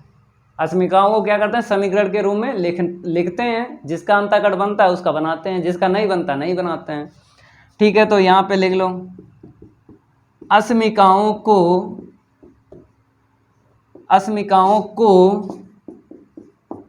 समीकरण के रूप में लिखने पर, समीकरण के रूप में लिखने पर, यहाँ पर आपको दिख रहा होगा लेस देन, ये हटा देना है, बराबर यूज करना है। तो x प्लस वाई बराबर 3। अब आपको इसके बाद क्या करना है, अंताखंड बनाना है। इसको क्या बोलते हैं, अंताखंड बोलते हैं। तो बराबर क्या चाहिए, बन। बन कैसे मिलेगा, ये 3 हटेगा तभी तो बन मिलेगा। 3 नीचे उतार लाओ, तो हमने 3 नीचे उतार लिया, बराबर बन मिल गया। अब आपको क्या चाहिए, बीच में प्लस चाहिए। तो ये प्लस कैसे आएगा, x के बटे आपको 3 अलग लिखना है, y के बटे अलग लिखना है, तब आपको ये जो बीच में प्लस है मिल जाएगा। इतना नोट करो। अब उस तरफ हम रफ करेंगे और आगे बढ़ाते हैं। मेरे प्यारे बच्चों, रफ हो गया। अब आपको यहाँ से लिख लेना है, x के बटे 3 प्लस y के बटे 3 बराबर 1। ये पहला अंताखंड बन गया। अब देख लो, यहाँ पर क्या बताया है, x ग्रेटर देन इक्वल 0। तो आपको क्या करना है, x बराबर यहाँ पर 0 लिख देना है, दूसरा समीकरण डाल लेना है। यहाँ पर y ग्रेटर देन इक्वल 0 है, ग्रेटर हटा देना है और बराबर का यूज करना है। समीकरण नंबर 3 हो गया। कितने प्रतिबंध थे, 1 2 3, तो 3 समीकरण वहाँ पर हैं। इसके बाद क्या करते हैं, इसके बाद आपको पता है पुट z बराबर 0, z बराबर 0 करते हैं और बिंदु निकालते हैं, क्योंकि यहाँ से डब्बा बनता है, डब्बे से आपको आंसर शीट मिल जाएगी। तो 4x प्लस 3y, z का मान कितना है, 4x प्लस का 3y बराबर 0। बिंदु निकालो, बराबर में माइनस का 3y, तो x के बटे y बराबर माइनस 3/4। तो x कामा y बराबर क्या आएगा, माइनस का 3। अंश में जो लिखा है उसे पहले, हर में जो लिखा है उसे बाद में। तो मेरे प्यारे बच्चों, इतना आपको नोट कर लेना है। उस तरफ, इस तरफ हम क्या करेंगे, डायग्राम बनाएंगे। इसको हम रफ कर देते हैं। मेरे प्यारे बच्चों, रफ हो गया। अब आपको स्केल निकाल लेना है। ठीक है, ये है मेरी स्केल। तो हम क्या करेंगे, ऊर्ध्वाधर रेखा खींचेंगे और क्षैतिज रेखा खींचेंगे। ठीक है, ये ऊर्ध्वाधर रेखा हो गई। अब यहाँ पर हम क्या करेंगे, क्षैतिज रेखा खींच लेते हैं। ये है मेरी क्षैतिज रेखा। ठीक है, इतना 2 लाइनें आपको कर लेना है। और यहाँ पर हम क्या लिख देते हैं, x अक्ष, और यहाँ पर आपको इसका अपोजिट यहाँ पे लिखना है x डैश। यहाँ पर आपको लिखना है y अक्ष, यहाँ पर आपको लिखना है y डैश। अब आपको अंतराल लेना है, अपने पास से नहीं लेते हैं, अंताखंड से लिए जाते हैं। एक ही अंताखंड है, तो देख लो x के नीचे कितना है, 3 है। ठीक है, तो x से नीचे हमको 3 मिल गया प्लस का, तो धनात्मक x अक्ष पे आपको 3 लाइनें कर लेना है। ठीक है, 1 2 3। अब y के नीचे देख लो, यहाँ पर भी हमें प्लस का 3 मिला है। तो धनात्मक y अक्ष पे आपको 3 लाइनें कर लेना है, 1 2 3। ठीक है, अब आपको अंताखंड खींच लेना है। तो मेरे प्यारे बच्चों, यहाँ पर x के नीचे 3 है, तो यहाँ पर मिल जाएगा 3,0। अब y के नीचे देख लो कितना है, 3 है, तो यहाँ पर मिल जाएगा 0,3। अब 2 बिंदुओं से एक रेखा खींची जाती है, तो इन 2 बिंदुओं को मिला देंगे, एक रेखा खिंच जाएगी। इसे नंबर 1 डाल दो। अब यहाँ पे x बराबर 0 है, ये कहाँ पे मिले, ये ऊर्ध्वाधर रेखा है ना, y अक्ष, इसी पे आपको मिल जाएगा x बराबर 0। तो नंबर 2 यहाँ पे डाल लो। अब यहाँ पर देख लो y बराबर 0, ये कहाँ पे मिलेगा? ये आपको दिख रही है क्षैतिज रेखा x अक्ष, यहाँ पर आपको y बराबर 0 मिलेगा। तो यहाँ पर नंबर 3 डाल देते हैं। अब इसके बाद आपको इस बिंदु का यूज करना है। कैसे करोगे? आपको पता है बिंदु के लिए आपको अलग से अंतराल लेना है। जैसे अगर यही अंतराल आपको यूज करना है तो 1 2 3 करके ही आपको गिनना है। वैसे भी 1 2 3 करके ही अंतराल लिए हैं। तो मेरे प्यारे बच्चों, अगर ये अंतराल आपने यूज कर लिया तो डब्बा बड़ा बनेगा। अगर चाहो तो इसका अंतराल अलग ले लो तो डब्बा छोटा बनेगा। चाहे डब्बा छोटा बनाओ चाहे बड़ा बनाओ, आंसर शीट में अंतर नहीं पड़ता है। इसका अंतराल अलग से ले सकते हो, कोई दिक्कत नहीं है। देखो हम बताते हैं, -3, 4 है तो हम क्या करते हैं, इसके पार्ट कर लेते हैं। ठीक है, 1 हो गया, x कितना लेना है? 3 लेना है, 2 हो गया और यहाँ पर 3 हो गया। ठीक है, यहाँ पर हमने क्या कर लिया, इसके पार्ट कर लिए। और आंसर शीट किससे निकलेगी? अंतःखंड से अंतराल लिया ना, उसी अंतराल से आंसर शीट निकलेगी। ये इससे आंसर शीट निकलेगी ये। ठीक है, देखो कैसे। डब्बा पहले बना लो। x है -3, हमने ले लिया -3। ठीक है, अब y कितना है? 4 है, यहाँ पे प्लस का ऊपर ले लो, 1 2 3 4। ठीक है, y है 4 तो हमने ले लिया 4, 1 2 3 4। ठीक है, तो इसे दोबारा हम खींच लेते हैं। अब आपको लिख देना है बिंदु -3, -3, -4। ठीक है, अब आपको पता है ये जो जेड की रेखा है ना मेरे प्यारे बच्चों, जो जेड की रेखा है ना, ये मूल बिंदु से होकर जाती है। ठीक है, मूल बिंदु से होकर जाती है, ये चली गई, ये जेड बराबर 0 है। अब आपको क्या करना है? तीर लगाना है, तीर। देखो बताते हैं कैसे लगाओगे। पहला अंतःखंड आपने किससे बनाया था? किस प्रतिबंध से बनाया था? x + y < 3। इसी से अंतःखंड बनाया था। यहाँ पर क्या है? <= तो <= पे अंदर तीर लगाए जाते हैं। लगा लो पहली रेखा के अंदर तीर। अंदर तीर का मतलब क्या होता है? मूल बिंदु। ये मूल बिंदु है, आपको इसी की तरफ तीर की दिशा रखनी है, तो बोलते हैं अंदर तीर। तीर चाहे छोटे छोटे लगा लो, चाहे बड़े बड़े लगा लो, चाहे दूर दूर लगा लो, चाहे पास पास लगा लो, कोई दिक्कत नहीं है। अब x बराबर 0 कहाँ से लिखा था? x > 0 से। तो मेरे प्यारे बच्चों, इसके लिए ट्रिक नहीं है। जिस प्रतिबंध से अंतःखंड बनता है उसके लिए ट्रिक है। <= है तो अंदर तीर लगाते हैं, > है तो बाहर तीर लगाते हैं। लेकिन यहाँ पर x > 0 है, इससे अंतःखंड नहीं बना था, तो इसके लिए कोई ट्रिक नहीं है, आपको समझ के ही तीर लगाना है। कैसे? x का मान 0 या 0 से बड़ा लेना है। किस तरफ लेना है? धनात्मक x अक्ष की तरफ। तो आपको धनात्मक x अक्ष की तरफ तीर की दिशा रखनी है। तो देख लो, धनात्मक x अक्ष की तरफ हमने तीर की दिशा रख ली। अब y बराबर 0 है, ये आपने लिखा था y > 0। इसके लिए भी ट्रिक नहीं है, आपको समझ के ही तीर लगाना है। y > 0 है तो y का मान 0 या 0 से बड़ा लेना है। किस तरफ लेना है? धनात्मक y अक्ष की तरफ। तो ये y बराबर 0, यही तो नंबर 3 है, तो ऊपर की ओर आपको तीर लगा लेना है। अब बताइए छायांकित कहाँ पे होगा? जहाँ पे सारे के सारे तीर मिल जाते हैं वहीं पे छायांकित होगा। तो इस रेखा का ये तीर है, इस रेखा का ये तीर है, इस रेखा के ये तीर हैं, तो यहीं पे क्या होगा? छायांकित होगा। जहाँ पर सारे के सारे तीर जो हैं मिल जाते हैं वहीं पे छायांकित होता है। एक तो दूसरा तरीका है, आपके पास 2-3 पटरी हों तो दूसरा तरीका बताते हैं। देखो, पहली पटरी यहाँ पे रख लेना है। इसने क्या बोला? इस रेखा ने ये बोला है पीछे छायांकित नहीं होगा, आगे होगा। फिर आपको एक पटरी यहाँ पे रखना है। इसने क्या बोला है? नीचे छायांकित नहीं होगा, ऊपर होगा। देखो तीर, देखो ऊपर।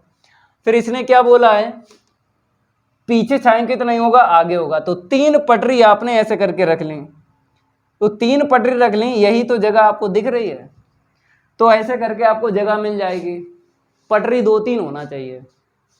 तो मेरे प्यारे बच्चों, ये क्या होगा? छायांकित होगा। कर लिया हमने छायांकित। अब छायांकित के भी नाम होते हैं, 2 ही नाम होते हैं, तो इसको हम रफ कर देते हैं फिर बताते हैं। यहाँ पर क्या है, इस छायांकित का नाम परिबद्ध है। परिबद्ध मतलब बाउंडेड, रेखाओं से घिरा हुआ है तो बोलते हैं बाउंडेड, और रेखाओं से घिरा हुआ नहीं है छायांकित तो बोलते हैं अनबाउंडेड। अनबाउंडेड की हिंदी क्या है, अपरिबद्ध। ठीक है, तो यहाँ पर लिख देते हैं, मार्कर चेंज कर लेते हैं। सुसंगत क्षेत्र परिबद्ध है। सुसंगत क्षेत्र क्या है, परिबद्ध है। परिबद्ध का मतलब क्या होता है, बाउंडेड। तो यहाँ पर हम क्या लिख देते हैं, बाउंडेड लिख देते हैं। अब इस छायांकित के आसपास बिंदु देखना है। एक बिंदु ये है, एक बिंदु मेरे प्यारे बच्चों ये है, एक बिंदु ये है। तो मूल बिंदु तो लेते नहीं हैं। अब बचे कितने बिंदु, 2 बिंदु बचे हैं। इन दो बिंदुओं में एक बिंदु आपको मिलेगा, उसका नाम होगा अधिकतम बिंदु। क्योंकि प्रश्न में हमको जो मिला था, यहाँ पे लिखा था अधिकतम जेड, अधिकतम जेड लिखा था, तो आपको अधिकतम बिंदु ढूंढना है। ठीक है, इसको हम रफ कर देते हैं और आपको लिख लेना है अधिकतम बिंदु। क्या लिख लेना है मेरे प्यारे बच्चों, अधिकतम बिंदु। अधिकतम बिंदु।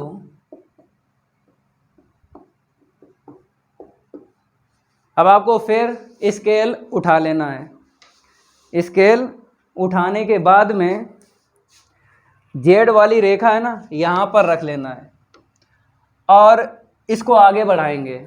आगे बढ़ाएंगे, जो सबसे बाद में बिंदु मिलेगा वही होगा अधिकतम बिंदु। तो देख लो यहाँ पे, इसको आगे बढ़ाएंगे, ये मिल गया पहले और ये मिला सबसे बाद में, तो यही बिंदु क्या है, अधिकतम बिंदु है। एक बार फिर ट्राई करके बताते हैं। इसको आगे बढ़ाएंगे, जो सबसे बाद में बिंदु मिलेगा वही होगा अधिकतम बिंदु। तो यही मिला सबसे बाद में, तो समांतर रेखा खींचना है। इस जेड के समांतर एक रेखा खींचनी है। तो समांतर से ये पता लग जाता है कि जेड की रेखा से ये बिंदु कितनी दूरी पर है। इसे P डाल लो, तो हमको मिल गया 3,0। मेरे प्यारे बच्चों क्या मिल गया, 3,0। तो x बराबर 3 मिला और y बराबर 0 मिला। ठीक है, बिंदु मिल गया ना अधिकतम। अधिकतम जेड और निकाल लेना है। क्या था, 4x प्लस का 3y, यही था। अब आपको क्या करना है, x और y के मान रख लेना है, आंसर शीट आ जाएगी। ठीक है, तो देख लो यहाँ पे 4x का मान 3 है और y का मान कितना है, 0 है। तो 12, यहाँ से कितना मिला, 0। तो आंसर शीट क्या निकली, 12 निकली। ठीक है, ये प्रश्न नंबर 4 भी कंप्लीट हो गया। प्रश्न नंबर 5 को कंप्लीट करवाते हैं, जल्दी इतना नोट कर लो। अब आपको प्रश्न 5वें का देख लेना है। यहाँ पर बताया गया है ए और बी को विलोपित कर समीकरण इतने का अवकल समीकरण ज्ञात कीजिए। ज्ञात करवाते हैं अवकल समीकरण। पहले यहाँ पे लिख लो प्रश्न 5वें का हल। यहाँ पर क्या लिखा है, समीकरण, तो इसको क्या बोलेंगे, वक्र का समीकरण बोलेंगे, क्योंकि वक्र को ही आपको लेके चलना है और आपको देख लेना है उसमें कितने स्वयं चर हैं, उतनी बार आपको अवकलन करना है। क्योंकि यहाँ पर बताया गया है ए और बी आपको विलोपित करना है, मतलब ए और बी को हटाना है। तो पहले आपको लिख लेना है वक्र का समीकरण, फिर बताएंगे ए और बी को कैसे आपको हटाना है। एक्स बराबर ए साइन बाई प्लस का बी, इसको समीकरण 1 डालना है, क्योंकि अवकल समीकरण निकालने में हमें जरूरत पड़ेगी समीकरण 1 की। यहाँ पर पहले लिख दो ए और बी 2 स्वयं चर हैं। ठीक है, तो यहाँ पर हम लिख देते हैं जहाँ ए व बी 2 स्वयं अचर हैं, यहाँ पर हैं लिख देते हैं। ठीक है, तो आपको कितनी बार अवकलन करना है, 2 बार अवकलन करना है और लास्ट आंसर शीट में ए और बी नहीं आना चाहिए। मेरे प्यारे बच्चों, किसके सापेक्ष अवकलन करोगे, यहाँ पर आपको y के सापेक्ष अवकलन करना है, अवकलन करने पर तो y के सापेक्ष हम अवकलन कर रहे हैं। मेरे प्यारे बच्चों, इस प्रकार का प्रश्न हम करवा चुके हैं, हम आपको बता देते हैं। सेट 7 2020 का और 324 YZ इसका कोड है और प्रश्न है दूसरे का घा। प्रश्न भी लिख देते हैं, y बराबर a साइन x प्लस का b। यहाँ पर x बराबर a sine y plus b है और यहाँ पर जो प्रश्न है y बराबर a sine x plus b। तो मेरे प्यारे बच्चों, क्लास 12th में दो ही प्रश्न बनाए गए हैं, एक तो ये है, एक ये है।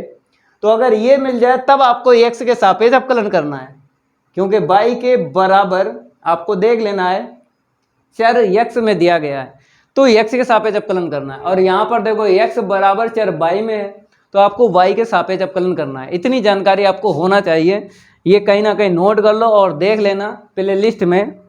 सेट 7 2020 और कोड है 324 YZ। इसको करवा चुके हैं भाई, करवा चुके हैं, तो आप लोगों की प्रैक्टिस होगी।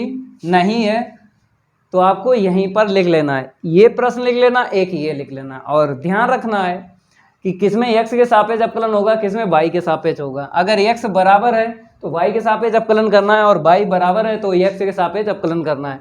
इतनी जानकारी आपको होना चाहिए। बराबर के इस तरफ आपको क्या करना है, d अपॉन dy रखना है और बराबर के उस तरफ d अपॉन dy रखना है a sine y plus b।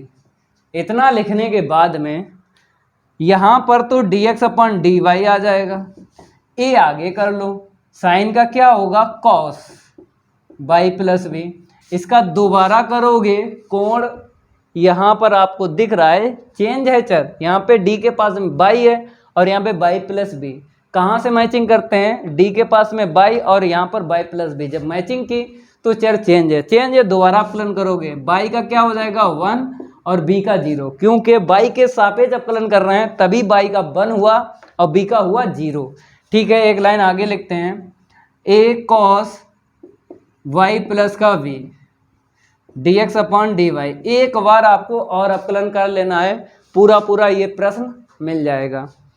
तो ठीक है, यहाँ पे लिखना है पुनः y के सापेक्ष, पुनः y के सापेक्ष अवकलन करने पर, ये हिंदी आपको लिख लेना है। इस हिंदी का मतलब होता है बराबर के इस तरफ d अपॉन dy रखना है, बराबर के उस तरफ d अपॉन dy रखना है। इसको हम रफ कर देते हैं और आगे बढ़ते हैं।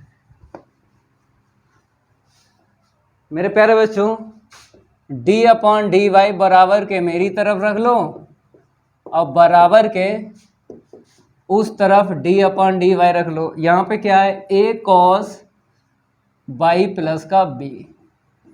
इसका अवकलन बताओ, इसका अवकलन बताओ क्या होगा। तो होगा क्या, d2x upon dy square. CO से स्टार्ट है, माइनस छोड़ेगा, cos क्या होता है माइनस का साइन। फिर आपको इसका दोबारा करना, जैसे यहाँ पे 1 0 लिखा था, ऐसे दोबारा करो 1 0 ही मिलेगा। ठीक है, क्या आया, माइनस का a sine y plus b। पूरा ये प्रश्न मिल गया, देख लो मिला। इसके बराबर क्या है, x है। समीकरण 1 से यहाँ पर आपको x रख लेना है। इसको हम रफ कर देते हैं और आगे बढ़ते हैं। तो ठीक है, माइनस का x और यहाँ पे लिख देना है कि मान हमने कहाँ से रखा है, समीकरण 1 से रखा है। तो d2x अपॉन dy स्क्वायर, इसको इस तरफ लाएंगे तो d2x upon dy square plus का x बराबर 0। ये अवकल समीकरण निकला है। यहाँ पे क्या लिख दो, अवकल समीकरण। मेरे प्यारे बच्चों, ये अवकल समीकरण निकला है। ठीक है, ये प्रश्न कंप्लीट हो गया। अब अगला प्रश्न हल करवाते हैं। पहले इतना नोट कर लो, इसको हम रफ कर देते हैं। अगला नंबर देख लो और डाल लो, फिर बताते हैं कैसे लगाना है। ठीक है, तो यहाँ पर हम क्या करते हैं, नंबर चेंज कर लेते हैं। ठीक है, यहाँ पे क्या लिखा है, यदि f(x) बराबर इतना है तो सिद्ध कीजिए कि एफ डैश 1 बराबर 241। आपको क्या करना है, इसका अवकलन करना है एक बार, और एक्स के साथ एक्स के स्थान पे क्या रख देना, 1। ठीक है, यहाँ पर लिखा भी है यदि। यदि का मतलब क्या होता है, दिया है, तो आपको क्या लिख लेना है यहाँ पे, दिया गया फलन एफ एक्स बराबर x plus x square plus x की घात 4 फिर 6 फिर लास्ट में कितना है, एक्स की घात 30। ठीक है, किसके सापेक्ष अवकलन करोगे, एक्स के सापेक्ष, क्योंकि बराबर में चर एक्स है तो एक्स के सापेक्ष ही अवकलन करना है। तो एक्स के सापेक्ष अवकलन करने पर, मेरे प्यारे बच्चों अवकलन हम क्यों कर रहे हैं, क्योंकि यहाँ पे डेस है इसीलिए कर रहे हैं। ठीक है, d upon d x f x बराबर d upon d x x plus फिर 2 फिर 4 फिर 6 और फिर लास्ट में क्या है, एक्स की घात 30। ठीक है, इसका क्या हो जाएगा, एफ डैश एक्स, इसका तो 1 हुआ, यहाँ पर 2x मिला, यहाँ पर 4x की घातें 3 मिली, यहाँ पे 6x की घातें 5 और लास्ट में कितना है, 30x की घातें 29। ठीक है, अब यहाँ पे क्या है, ब्रैकेट में 1 है, x के स्थान पर यहाँ पे 1 आपको रखना है, तो बराबर के उस तरफ भी रखना है, आंसर शीट आ जाएगी। तो पुट x बराबर 1, तो एफ डैश 1 बराबर यहाँ पे 1 है, 2 × 1। ठीक है, 4 यहाँ पे 1 की घातें 3 6 फिर 1 की घातें 5 प्लस डॉट डॉट डॉट फिर 30 1 की घात 29। तो 1 की घात चाहे 5 हो चाहे 3 हो चाहे 29 हो, 1 ही मिलता है। ठीक है, इतना नोट कर लो। अब आगे हल करवाते हैं। ठीक है, इसके बराबर देखो, एफ डैश 1 बराबर यहाँ पे 1 है, यहाँ पे कितना मिलेगा, 2 हल करोगे, इसको हल करोगे 4 मिलेगा, इसको हल करोगे 6 मिलेगा, लास्ट में हमको 30 मिलेगा। 1 की घात 29 1 ही मिलता है। अब बताओ, यहाँ पे श्रेणी बनी है, कौन सी बनी है, समांतर श्रेणी बनी है, यहाँ से बनी है, यहाँ से क्या बन गई है, समांतर श्रेणी, समांतर श्रेणी है ये। मेरे प्यारे बच्चों आपने समांतर श्रेणी पढ़ी होगी क्लास 11th में। अंतर देखना है, 2 4 में अंतर 2 मिला, 4 और 6 में अंतर 2 मिला। ठीक है, तो इस प्रकार से ये क्या समांतर श्रेणी है। तो मेरे प्यारे बच्चों आपको लिख देना है, जहाँ a बराबर 2 है, d कैसे निकालोगे, सार्व अंतर, तो बाद वाले में से पहला वाला आपको घटाना है, चाहे 6 में से 4 को घटा लो मेरे प्यारे बच्चों, चाहे 4 में से 2 को घटा लो या 6 में से 4 को घटा लो, 2 ही मिलेगा। और यहाँ पर पदों की संख्या कितनी मिलेगी भाई, 2 4 6 कहाँ तक है, 30 तक है। अगर काउंट करेंगे 1 से लेके विषम और सम लेंगे तो 30 पदों की संख्या कितनी मिलेगी, 30। उसमें से विषम संख्याएं निकाल दो क्योंकि यहाँ पे सम है, तो n बराबर 15 आपको मिलेगा। n बराबर यहाँ से क्या मिलेगा, 15 पदों की संख्या। फार्मूला कौन सा लगाना है, इसको हम रफ कर देते हैं, आपको बताते हैं, योगफल का लगाना है। Sn बराबर n/2 a प्लस एल का लगाना है, क्योंकि अंतिम पद आपको यल दे दिया गया है 30, ये फार्मूला लगाना है। जैसे n हमने डायरेक्ट यहाँ पे बता दिया, 15 निकलेगा। ठीक है, क्योंकि 2 से लेके 30 तक सम संख्या लेना है। अगर आप सम और विषम दोनों ले लो तो पदों की संख्या 30 मिलेगी, सम संख्या आपको देखना है, विषम निकालना है, तो पदों की संख्या 15 मिलेगी। तो 15 हमने यहाँ पे लिख दिया। अगर चाहते हो कि सर हम नहीं जानते हैं तो यल बराबर a plus n-1 into D का फार्मूला लगा लो, तो n बराबर निकल आएगा। यल है 30, यहाँ पे रख लेना है, a का मान है 2, ठीक है, और n निकालना है, d का मान यहाँ पे देख लो 2, 2 घटा लो 28 मिला, ठीक है, और 2 आगे कर लो n-1, तो इसे काट लो, 2 एकम 2, 2 चाकू 8, 14 बराबर n-1, तो n बराबर कितना आ गया, 1 को उस तरफ भेजो तो 15, n का मान 15 निकला। या फिर फार्मूला लगा के निकालो या डायरेक्ट ही रख सकते हो। तो डायरेक्ट रख लो, दिक्कत क्या है। अब फार्मूला लगा लो, ठीक है।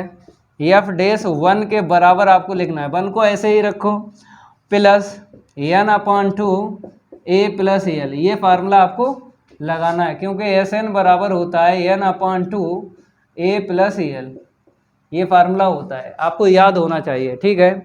एफ डैश 1 बराबर 1 प्लस एन कितना है 15 है, ठीक है। ए का मान 2 है, ए का मान कितना है 2 है, और वहाँ पर 30 है एल का मान। 1 प्लस का 15/2 जोड़ोगे कितना मिलेगा 32, काटो 2 से 16 मिला, गुणा करो 15 छक्का 90, फिर 15 एकम 15 और 9 जोड़ लो कितना मिलेगा 4, ठीक है, और 2। अब जोड़ लो 1 प्लस 240, तो यहाँ पर क्या है 241 मिल जाएगा, ठीक है। तो यहाँ पर हम लिख देते हैं 241, ये एफ डैश 1 के बराबर आ गया। ये कंप्लीट हो गया प्रश्न, ठीक है। अब अगला प्रश्न हल करवाते हैं, जल्दी इतना नोट कर लो और आगे बढ़ते हैं। अगले प्रश्न की बारी, नहीं करेंगे उसके साथ कोई यारी, इसको हम रफ कर देते हैं फिर आगे बढ़ते हैं। ये प्रश्न मेरे प्यारे बच्चों रिपीट हुआ है, कहाँ पे हो चुका है देख लो, 2018 का तीसरा सेट है और बताया गया है प्रश्न चौथे का घा। तो इसको कर लेना, इसको करवाते हैं घा, यहाँ पे डाल लो। यहाँ पर क्या बताया है, यदि सदिश ये और ये के बीच का कोण 60 अंश है तो ए का मान ज्ञात कीजिए। तो मेरे प्यारे बच्चों ठीक है, ए का मान निकलेगा, पहले आपको क्या करना है, सदिश का यहाँ पे नाम नहीं दिया गया दोनों सदिश का, तो आपको मान लेना है। माना वेक्टर ए बराबर और वेक्टर बी बराबर, दिग अनुपात से लिखना है। ए फिर 13 ए आई कैप जे के कैप प्लस का 3k कैप। अब वेक्टर v का आपको सदिश लिखना है, यहाँ से दिग अनुपात से लिखना जल्दी लिख जाता है, 321 से लिखना है, 321 से आपको लिखना है, जल्दी सदिश लिख जाता है। 20 का कोण कितना दिया है 60 अंश, हमको क्या निकालना है a का मान।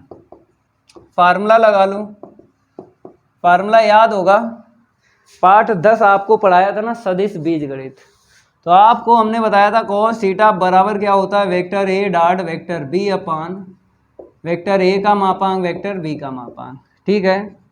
cos 60 अंश रख लो थीटा के स्थान पर, वेक्टर ए का मान ए आई कैप प्लस का जे कैप प्लस का 3k कैप, वेक्टर वी का सदिश रख लो क्या है 321 से आपको सदिश लिख लेना है। अपान में पहले रूट में पहले सदिश का मापांक, दूसरे रूट में दूसरे सदिश का मापांक निकाला, यहाँ से ए स्क्वायर प्लस 1 प्लस का 9 मिलेगा, यहाँ से 9 प्लस का 4 प्लस का 1 मिलेगा। cos 60 अंश का मान क्या होता है 1/2 होता है। अब यहाँ पे देखो पहला पद क्या देगा 3a देगा, दूसरा पद माइनस का 2 देगा, तीसरा पद प्लस का 3 देगा। अपान में ए स्क्वायर प्लस का 9 और 1 10, दूसरे रूट में क्या देगा 14 मिलेगा, क्या मिलेगा 14 मिलेगा। यहाँ से थोड़ा हल करेंगे फिर क्रॉस इंटू करेंगे, ठीक है, इतना नोट कर लो जल्दी। अब आगे बढ़ते हैं, अभी ये ख़त्म नहीं हुआ है, हल करना पड़ेगा। तो 1/2 बराबर में ऊपर क्या मिला 3a, 3 में से 2 जाएगा प्लस का 1 मिलेगा। अपान में देख लो क्या है, पहले रूट में है ए स्क्वायर प्लस का 10, दूसरे रूट में है 14, ये 14 रूट से बाहर निकलेगा नहीं तो नहीं निकालेंगे। अब क्रॉस इंटू कर लो, इसका इसमें इसका इसमें, तो ए स्क्वायर प्लस का 10 रूट 14 बराबर 2, 3a प्लस का 1। अब यहाँ पे आपको रूट दिख रहा है, एक तरफ इस तरफ दिख रहा है, वर्ग करके आपको कैलकुलेशन को आगे बढ़ाना है। जब आपको रूट दिख जाए वन साइड या दोनों साइड, तो कैलकुलेशन को आगे कैसे बढ़ाना है, वर्ग करके आपको कैलकुलेशन को आगे बढ़ाना है, ठीक है। यहाँ पे देख लो दोनों पक्षों का वर्ग करने पर, तो इस तरफ क्या होगा ए स्क्वायर प्लस का 10 रूट में रूट 14 होल स्क्वायर बराबर 3a प्लस का 1 का होल स्क्वायर। ठीक है, यहाँ पर स्क्वायर से रूट कैंसिल हो जाएगा, दोनों इसको देंगे तो ये रूट कैंसिल होगा, 2 घात इसे देंगे तो यहाँ से रूट कैंसिल होगा, बराबर में 2 का स्क्वायर 4, इसका स्क्वायर अलग ओपन करेंगे। ठीक है, तो यहाँ पर 2 से काट लो, 2 दूनी 4, 2 सत्ते 14, 7 को आगे लिख लो, ए स्क्वायर प्लस 10 बराबर का यहाँ पर ओपन करो फार्मूला। तो मेरे प्यारे बच्चों 9a स्क्वायर प्लस 1 का स्क्वायर 1 प्लस 2a भी करेंगे, 2 3 6। ठीक है, 7 का गुणा कर लो, 7a स्क्वायर प्लस का 70 18a स्क्वायर प्लस का 2 प्लस का 12a। अब यहाँ पर आपको क्या करना है, द्विघात समीकरण बनाना है a के पदों में। चलो आगे बढ़ते हैं, इसको हम रफ कर देते हैं, द्विघात समीकरण बनाते हैं। सबसे पहले बड़ी घात आपको लिखना है, द्विघात में अधिकतम घात 2 होती है, तो 7a स्क्वायर को उस तरफ लेके जाएंगे, लिखेंगे हम इस तरफ। ठीक है, फिर इसके बाद 12a ऐसे ही रखो, यहाँ पर a वाला पद नहीं है। ठीक है, यहाँ पर आ जाओ, प्लस का 2 है, 70 को उस तरफ लेके जाएंगे, माइनस का 70 हो जाएगा बराबर 0। ठीक है, घटा लो, 11a स्क्वायर मिलेगा, 18 में 7 गए, 12a माइनस यहाँ से कितना मिलेगा 68 बराबर 0। अब गुणनखंड करेंगे, कर लो भाई गुणनखंड। तो इसका इसमें गुणा करो, 11 8 88, 11 छंग 66, कितना मिलेगा 8 से 14 और 1 जोड़ लो 7। 11 से काट लो पहले, तो 11 से काटोगे 68 ही मिलेगा, क्योंकि आपने गुणा किया ना 11 का 68 में। तो 11 से काट ले, 11 छंग 66। ठीक है, अगर चाहते हो बता देते हैं, 14 में से 8 यहाँ पे 1, फिर मेरे प्यारे बच्चों यहाँ पर कितना मिला 11 छंग 66। ठीक है, घटाएंगे तो 14 में से 8 और यहाँ पे कट्टा 0 मिलेगा ना, 6 में से 6 गए, और 8 यहाँ पे 88 कर लो, 11 8 88। ठीक है, तो पहले ही बताया था आपको कि 11 का गुणा 68 में किया ना, तो 11 से काटोगे 68 ही मिलेगा। अब काट लो, किससे काटोगे 2 से काट लो, 2 3 6, 2 चाकू 8, 2 एकम 2, 2 सत्ते 14, 17 कटेगा नहीं, 17 एकम 17। अब गुणनखंड कर लो। ठीक है, देखो गुणा करने पर 7 4 8 मिलना चाहिए, जोड़ें घटाएं 12 मिलना चाहिए। अगर हम 11 दूनी 22 कर लेते हैं और 17 दूनी 34 कर लेते हैं, देखो ये 12 मिलेगा, 4 में से 2 गया 2 और 3 में से 2 गया 1। तो मेरे प्यारे बच्चों यहाँ पर देखना है, पहले प्लस है प्लस, तो बड़ी संख्या को प्लस देना है और छोटी संख्या को माइनस देना है, क्योंकि घटाओगे ना। ठीक है, तो ऐसे करके चिन्ह देना है। इसको हम रफ कर देते हैं और आगे बढ़ते हैं।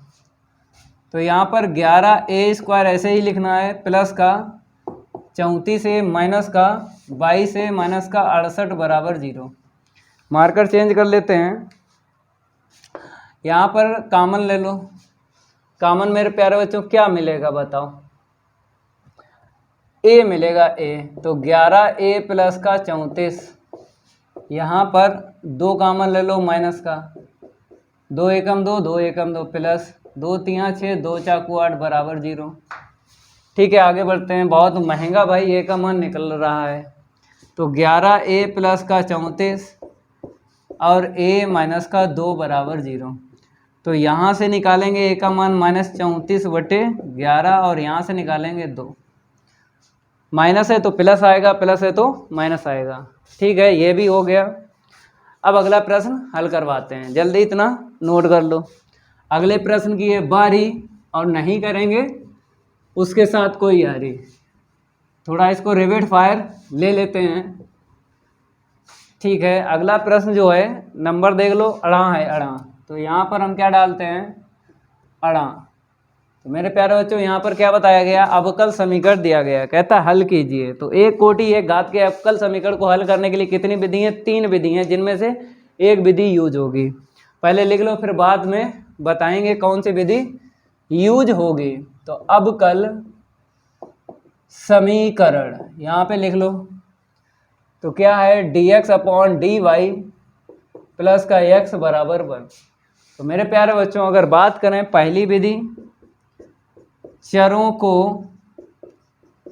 पृथक करने की विधि, चरों को पृथक करने की विधि, ठीक है, ये विधि यूज हो जाएगी। तो दूसरी और तीसरी हम यूज नहीं करेंगे।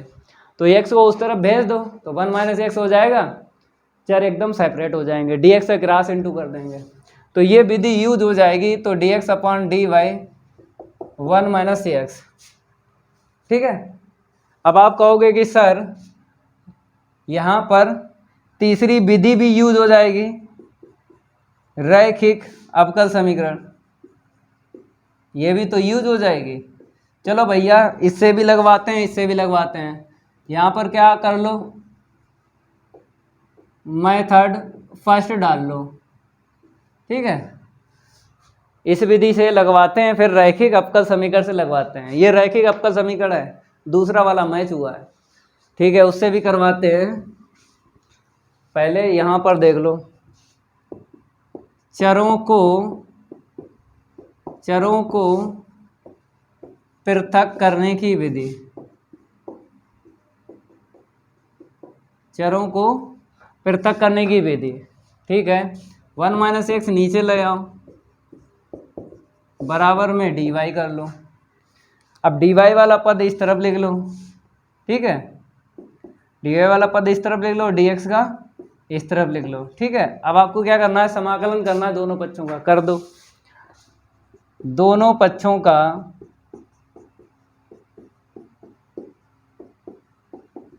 समाकलन करने पर कर दो भाई समाकलन। तो इस तरफ dy आएगा और बराबर में क्या आएगा, dx अपॉन एक्स माइनस 1। करो समाकलन, इसको हम रफ कर देते हैं। मेथड ये फास्ट चल रहा है, ठीक है, मेथड 2 से भी करवा देंगे, कोई टेंशन लेने की बात नहीं है। इस तरफ समाकलन भाई हो जाएगा, इस तरफ एक घात में क्या होता है, ये होता है, लेकिन चर अगर चेंज है तो समाकलन होने के बाद अवकलन करना है नीचे। तो x का क्या हुआ 1 और 1 का 0। अब c को जोड़ दो तो y बराबर log 1 माइनस एक्स, नीचे 1 निकलेगा तो अंतर तो पड़ेगा नहीं, ठीक है। तो इतना ही रखो, ये आंसर सीट आ गई। इसको क्या बोलेंगे लिख देते हैं। हमसे क्या कहा गया है, हमसे जो कहा गया है यहाँ पे लिखा है, अवकल समीकरण को हल कीजिए। तो मेरे प्यारे बच्चों व्यापक हल निकला है। क्या निकला है, ये व्यापक हल, क्योंकि यहाँ पे सोए चचर दिख रहा है आपको, जो समाकलन नियतांक आपने जोड़ा है सोए चचर बोलते हैं व्यापक हल में, ठीक है। इतना नोट हो गया। अब मेथड 2 से करवाते हैं, ये कंप्लीट हो गया, ठीक है।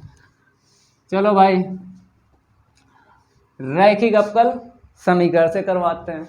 तो यहाँ पे मेथड 2 डाल लो और आपको लिख लेना है अवकल समीकरण। तो यहाँ पर अवकल समीकरण फिर आपको दोबारा लिखना है, dx अपॉन dy प्लस का x बराबर 1। आपको दिख रहा होगा दूसरा रैखिक अवकल समीकरण यहाँ पे मैच हो जाएगा, तो उसी से तुलना कर लेंगे। तुलना dx अपॉन dy प्लस का px बराबर q से करने पर, अब यहाँ से आपको p का मान निकालना है। यहाँ से देखो जो सेम टू सेम है आपको बराबर नहीं करना है, जो डिफरेंट है उसी के बराबर करना है। तो p बराबर कुछ नहीं मिला 1, अब q देख लो यहाँ पे 1 मिला। जब p और q तुलना करके प्राप्त हो जाते हैं उसके बाद क्या करते हैं, समाकलन गुणक निकालते हैं। तो यहाँ पर आपको क्या करना है, समाकलन गुणक निकालना है। इंग्लिश में क्या बोलते हैं, इंटीग्रल फैक्टर बोलते हैं। मेरे प्यारे बच्चों क्या बोलते हैं, इंटीग्रल फैक्टर। अब आपको क्या करना है, शॉर्ट में लिखना है, इसका i लिख लो और यहाँ से f उठा लो। समाकलन करना है p का e की घात में, किसके सापेक्ष करोगे, यहाँ पे देखो d के नीचे देखो चर d के पास में y है, तो y के सापेक्ष आपको क्या करना है, समाकलन करना है, ठीक है। p कहाँ है, 1 है, ठीक है। समाकलन करोगे अचर का y निकलेगा, ठीक है। आई एफ पता चल गया। अब व्यापक हल के लिए फार्मूला आपको लगाना है। किस चर से फार्मूला स्टार्ट होगा? अगर यहाँ पर आपने चर y के सापेक्ष समाकलन किया है तो चर x से फार्मूला स्टार्ट होगा। इतनी जानकारी आपको होना चाहिए। इसको हम रफ कर देते हैं और यहाँ से आपको लिख लेना है व्यापक हल। क्या लिख लेना है? व्यापक हल। तो चर x से स्टार्ट करना है बराबर q आई एफ, और समाकलन किसके सापेक्ष कर रहे हो? y के सापेक्ष कर रहे हो, ठीक है। e की घात में y, q 1 है, e की घात में y, q का मान 1 रख दिया, ठीक है। आई एफ का मान रख दिया e की घात y, ठीक है। इसको हम रफ कर देते हैं। अब आगे बढ़ते हैं। तो x इंटू ई की घात y, ई की घात y बचेगा ना यहाँ पे, ठीक है। x इंटू ई की घात y बराबर ई की घात y का ई की घात y प्लस का c। मेरे प्यारे बच्चों, एक ये आंसर शीट निकली है। क्या बोलेंगे? व्यापक हल बोलेंगे इसको। तो आंसर शीट डिफरेंट आई है। तो आपको पता है एक कोटि एक घात के आपका समीकरण को हल करने के लिए आपको आंसर शीट मैच करने की ज़रूरत नहीं है। आपको रूल यूज करना है, समाकलन होने के बाद छोड़ दिया करो। आंसर शीट मैच करना है, इसको उस तरफ लेके जाओ, ठीक है। फिर की घात y कॉमन मिल जाएगा, x माइनस 1 मिलेगा, ठीक है। मैच हो जाएगी जो आंसर शीट पहले निकाली है। लेकिन ना मैच करो, टाइम खराब होता है, ठीक है। इतना ही छोड़ दो, पूरे ही नंबर मिलेंगे, एक नंबर नहीं कटेगा आपका, ठीक है। चलो इसको हम रफ कर देते हैं। अब लास्ट इसका प्रश्न देख लो क्या है। इसको हम रफ करेंगे, फिर पढ़ेंगे क्या दिया है, क्या हमसे मांगा गया। तो यहाँ पर हम नंबर चेंज कर लेते हैं। क्या है? तो बताया गया है इस फलन का समाकलन करना है, ठीक है। आई के बराबर लिख लो। तो टेन इनवर्स x प्लस का कॉट इनवर्स x अपान में क्या है? 1 plus x square d x. मेरे प्यारे बच्चों, यहाँ पर आपको प्लस दिख रहा है तो प्लस में फार्मूला होता है। देखो हम आपको बता देते हैं। टेन इनवर्स x प्लस का कॉट इनवर्स x बराबर क्या होता है? पाई बाई 2, ये होता है। तो फार्मूला आपको याद होगा, ठीक है, वहाँ पे रख लो। तो i बराबर ऊपर आ जाएगा पाई बाई 2, नीचे 1 प्लस एक्स स्क्वायर और dx। पाई बाई 2 को आगे निकालेंगे, 1 प्लस एक्स स्क्वायर का समाकलन करेंगे, ठीक है। तो i बराबर पाई बाई 2 को आगे निकाल लिया। यहाँ पर फार्मूला बन जाएगा ए square plus x square. Formula लिख देते हैं, dx अपॉन ए स्क्वायर प्लस एक्स स्क्वायर बराबर होता है 1 अपॉन ए इंटू में tan inverse x upon a plus का सी। ये फार्मूला होता है। ये फार्मूला यहाँ पर यूज होगा। यहाँ पर ए दिख रहा है, ए का मान आपको कितना मिल जाएगा? 1। तो 1 ना रखो, डायरेक्ट ही आपको लिख देना है टेन इनवर्स एक्स, ठीक है। इतना नोट कर लो। अब आगे बढ़ते हैं, इसको हम रफ करके कंप्लीट करवाते हैं इसको। तो i बराबर पाई बाई 2। तो मेरे प्यारे बच्चों, a का मान यहाँ से 1 मिलेगा, ठीक है, 1 मिल गया। Tan inverse x upon a का मान 1 मिल गया, और प्लस का c, ठीक है। समाकलन होने के बाद जोड़ दिया करो। तो पाई बाई 2 इंटू में tan inverse x plus c, ये आंसर शीट निकली है। तो प्रश्न नंबर 5 जो है पूरा पूरा कंप्लीट हो गया। मेरे प्यारे बच्चों, इतने ही रखते हैं प्रश्न सेट 7 में, ठीक है। अगली क्लास में लाएंगे इसके आगे के प्रश्न और उड़वाएंगे गर्दा। अगर ये मेरी क्लास अच्छी लगी हो तो वीडियो को लाइक कर देना है और इस वीडियो को ज़्यादा से ज़्यादा शेयर कर देना अपने फ्रेंड सर्कल में। मिलते हैं अगली क्लास में। आज के लिए इतना ही काफ़ी है। धन्यवाद।